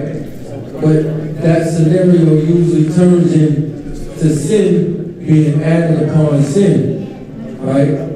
Because a lot of people do the pride issue who will feel like, oh my God, my daughter, now she's gonna be looked at as a whore, right? So we wouldn't want nobody to know about that our teen daughter is pregnant. So you add sin to sin, and a lot of people will go and do the abortion thing. So now you took a bad situation and made it even worse, right? And that's the hard thing about having daughters, because no matter how old, no matter what, as a father, we don't want our daughter to go through this stuff, right? But we know it's a part of God's life. I mean, the cycle of life has got to happen to keep life going, but it still ain't easy, right? Everybody with daughters, how y'all feel about it? Your daughter being with somebody. Hate it. Can't stand the thought of it. Right? But if it were to happen, you can't add sin to sin and go and have her do your abortion thing and think you're going to make it better. It's just going to make it worse. Now you in sin. No, exactly. You accessory, or you're the accessory to murder, whatever. You know what I'm saying? That's to me, that's almost as bad as just like some people, kids and some gay. How are they supposed to really deal with that? You know, kick them off. Still got to show them love. To me, I feel like that should be the worst thing on this. See, that's child gay. That's the worst to me.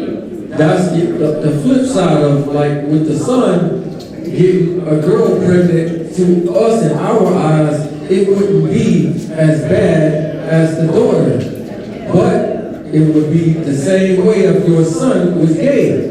This would kill you. So for the daughter, it's the pregnant thing, and for the son, it would be the gay thing, right?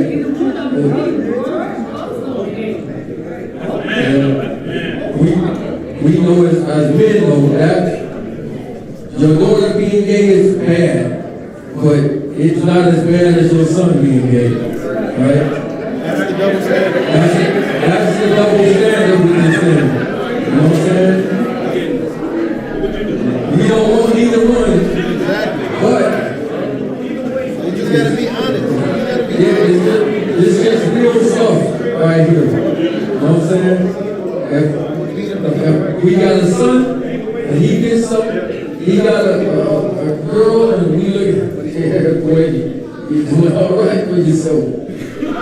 But flip that thing around, I don't care. I don't care how good he is.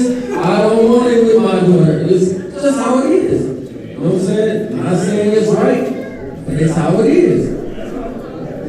It's a natural double standard to some of this stuff, man. It's a natural double standard. Some of the things you can't help. You know what I'm saying?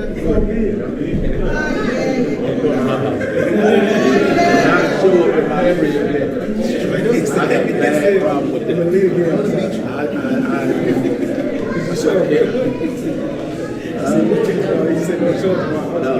Yeah, look at that chapter, man. Feel that chapter.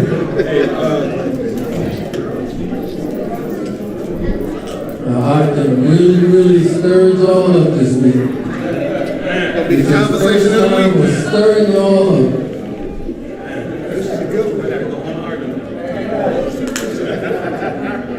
But in that case, I've committed a murder and killed somebody, and I know I'm going to be in here forever. Me, myself, I would give her the bill of divorce. And I put that thing on her, because you would be being completely selfish, all about you. Again, that's pride. So I'm going to make her suffer, even though I committed this murder and I'm locked up. No, that's wicked. That's whack.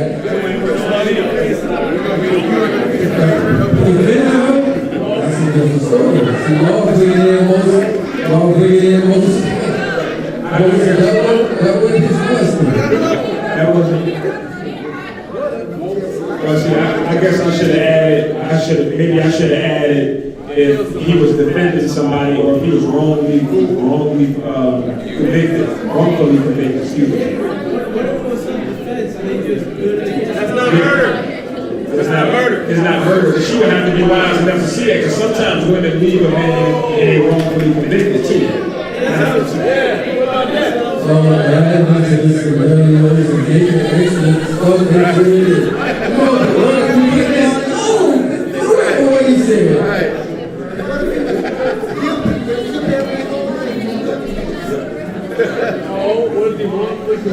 Wrongfully convicted.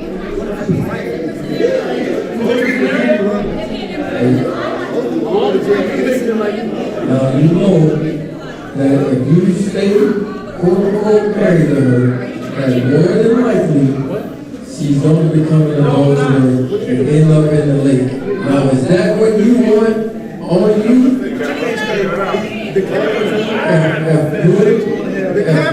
If you know that you're married to this woman and you are away, more than likely she is going to become an adulterer and end up in the lake of fire.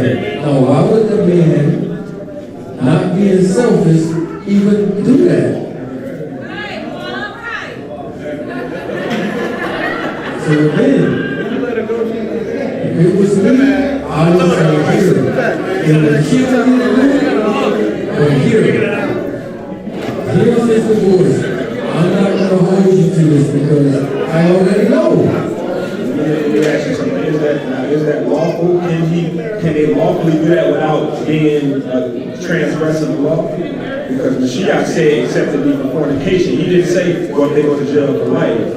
See, you see that whole thing and we see it because we believe that you can divorce a woman.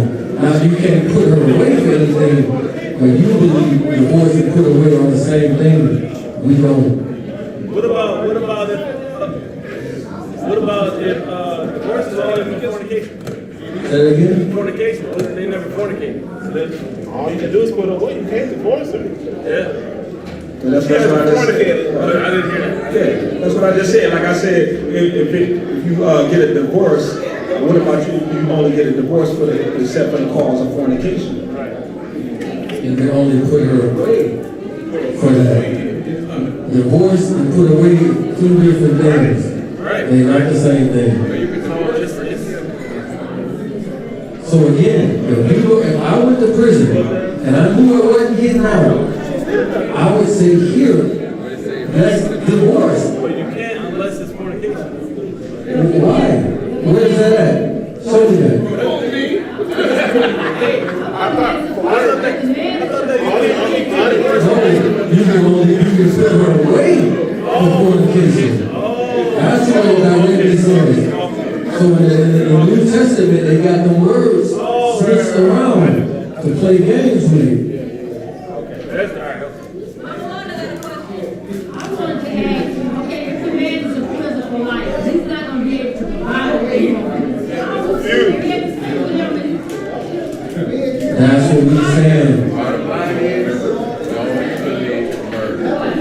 Right. Because again, if he murdered somebody in this scenario that he gave, you put yourself in this situation. This is self-inflicted. So you said I can divorce somebody for any reason I want to. Yes, but a righteous man wouldn't do that. That's why I know I can. Right. So a righteous man ain't gonna just divorce you because you don't know how to make yams. See what I'm saying? A righteous man ain't gonna divorce you because you don't do this, that, and the third. Right? So that was so again, that's character. So a righteous man ain't gonna just divorce you for any old thing. There we go. Let it go. The first question on the chat is. Yes, again, this is just me. There's no way that I would sit there and know that I ain't getting out of here and I'm holding to this. It would hurt me deeply, but I would hear it. I didn't think they could pay for it.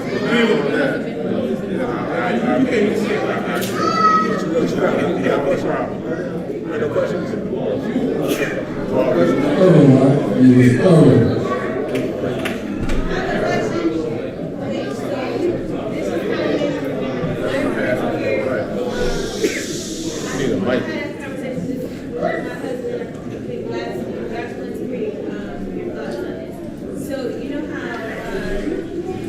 The scripture in Deuteronomy says that if a man takes a wife and then I don't know the wording, but gives rid of her, right? He finds the right cleavage in her. Is that what?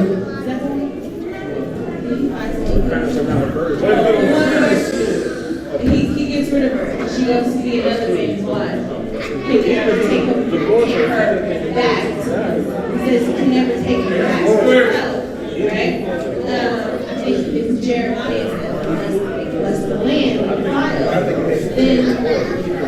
Then there's another scripture, is it And I like how it don't say divorce in Bible, it says to put away in Bible. So there's. That's the tricky little part. All right.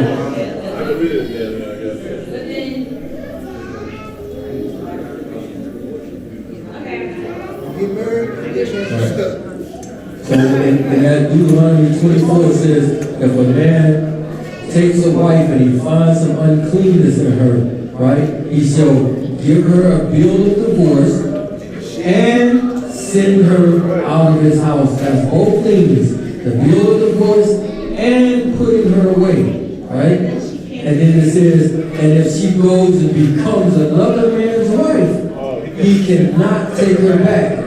Under no circumstances, even after that husband dies, he can't take her back. But what if she never goes and becomes another man's wife?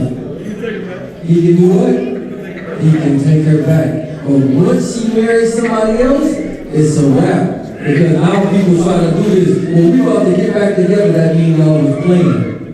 That's why y'all trying to cut the plan out. We like, no, you knew you still wanted her. So you shouldn't have got rid of her in the first place. So that's how God cut that plan out. Yep, you turn the lights on.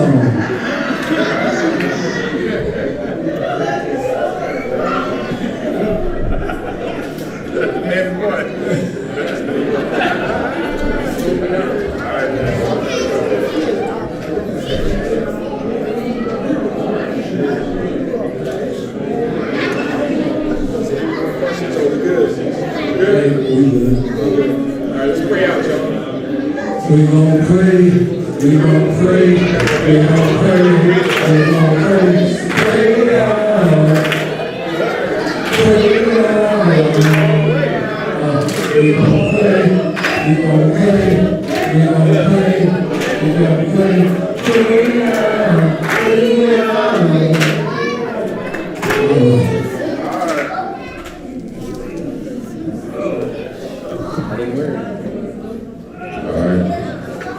There's a lot to think about. We're going to be having these conversations for weeks to come. I'm just saying, though. What if? Alicia, who is your prayer request was for who again? Carlos and Willie. Carlos and Willie. John, Carlos, Willie. John Bitten in Tank. John Bitten and who? Tam. Demetrius. Carlos. Willie. John. Demetrius. John Bitten. Tam. Uncle Timmy. Rebecca. Sister Rebecca. Jamil. Who? Jamil Richards. Jamil and Richards. Travail. No, that's what she said, Travail.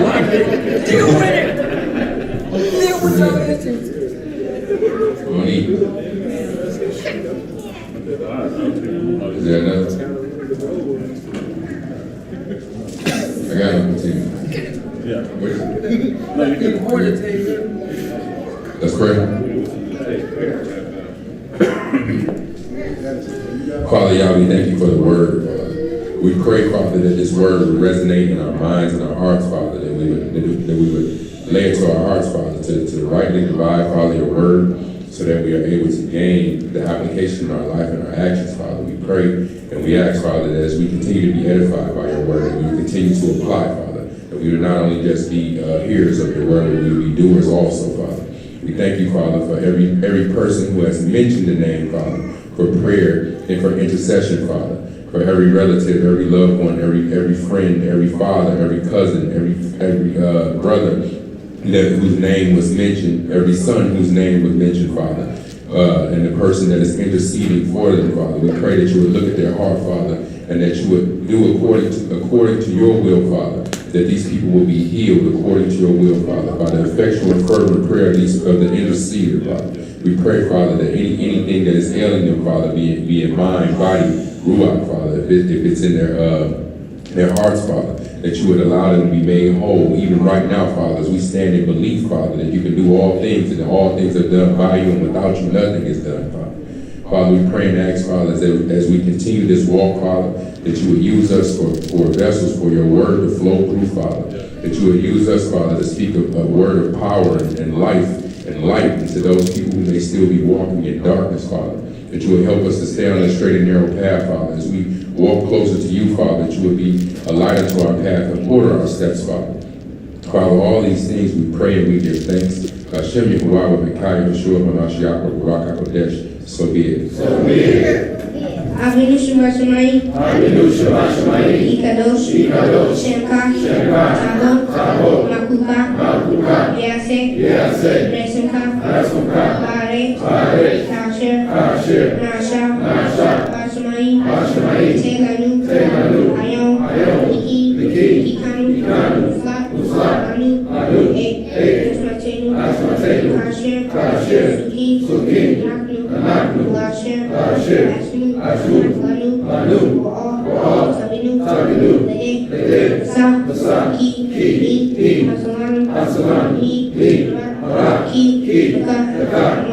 Mamluka, Wadi Gora, Wati Vede, Lome, so be it. Hallelujah.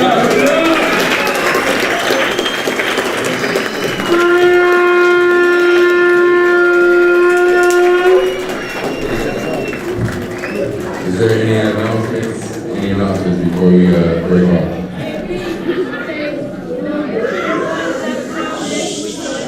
Say again? Hold on.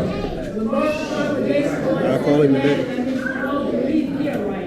The majority of the congregation will be in Cincinnati for the event, so does that mean that we're not going to have Shabbat service here? Is anybody who's not going to Cincinnati?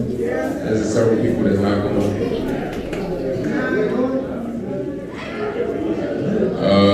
Shucks. Brother Nate teaching. Yeah. Let me, if y'all should stream He talking about having a long Bible study. Yeah, but it's long. I think what we can do, Sister Wanda, I think what we can do is, for the people that's, hey, I want everybody to hear me. So y'all don't miss it. I think what we can do is, for the people that's not going, we can try to set up a stream and maybe drop something. That morning? Yeah, maybe that morning.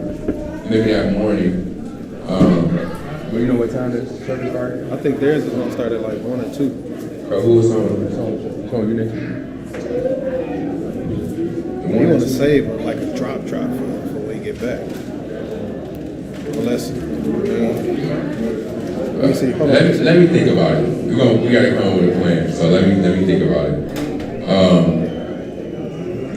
Was there anything else? I know we're still talking about this Tennessee trip for Tabernacles. And if we don't get the participation, then we probably won't get the bus. People just who want to go will go. We also spoke about, and this is something to consider for anybody that's interested. My brothers started. Come on, y'all. I need y'all attention. Just a few minutes. The brothers are starting to go back out on the streets, and we passing out literature. But what we spoke about earlier was possibly adding to the literature. We already have like our address and everything on there, email address, contact information. Was adding on there where we offer like either a breakfast or a lunch every Sunday to bring people can come here and have a free meal. Putting that on the flyer that we hand out. So if anybody's interested in participating in that, that's the idea that we're kicking around. So if you got any interest in that at all, like let me know, so we can try to put that together. you know, we volunteer some of your time for that. Tomorrow to what? Well, everybody who got tickets is going, I mean. I had a question. Does anybody in here know the best place to park? Does anybody in here know the best place to park for Mr. Princess? I get with you, I get with you, and pull up Okay. So, as far as parking, maybe try to, another thing, you may try to, carpool or something like that.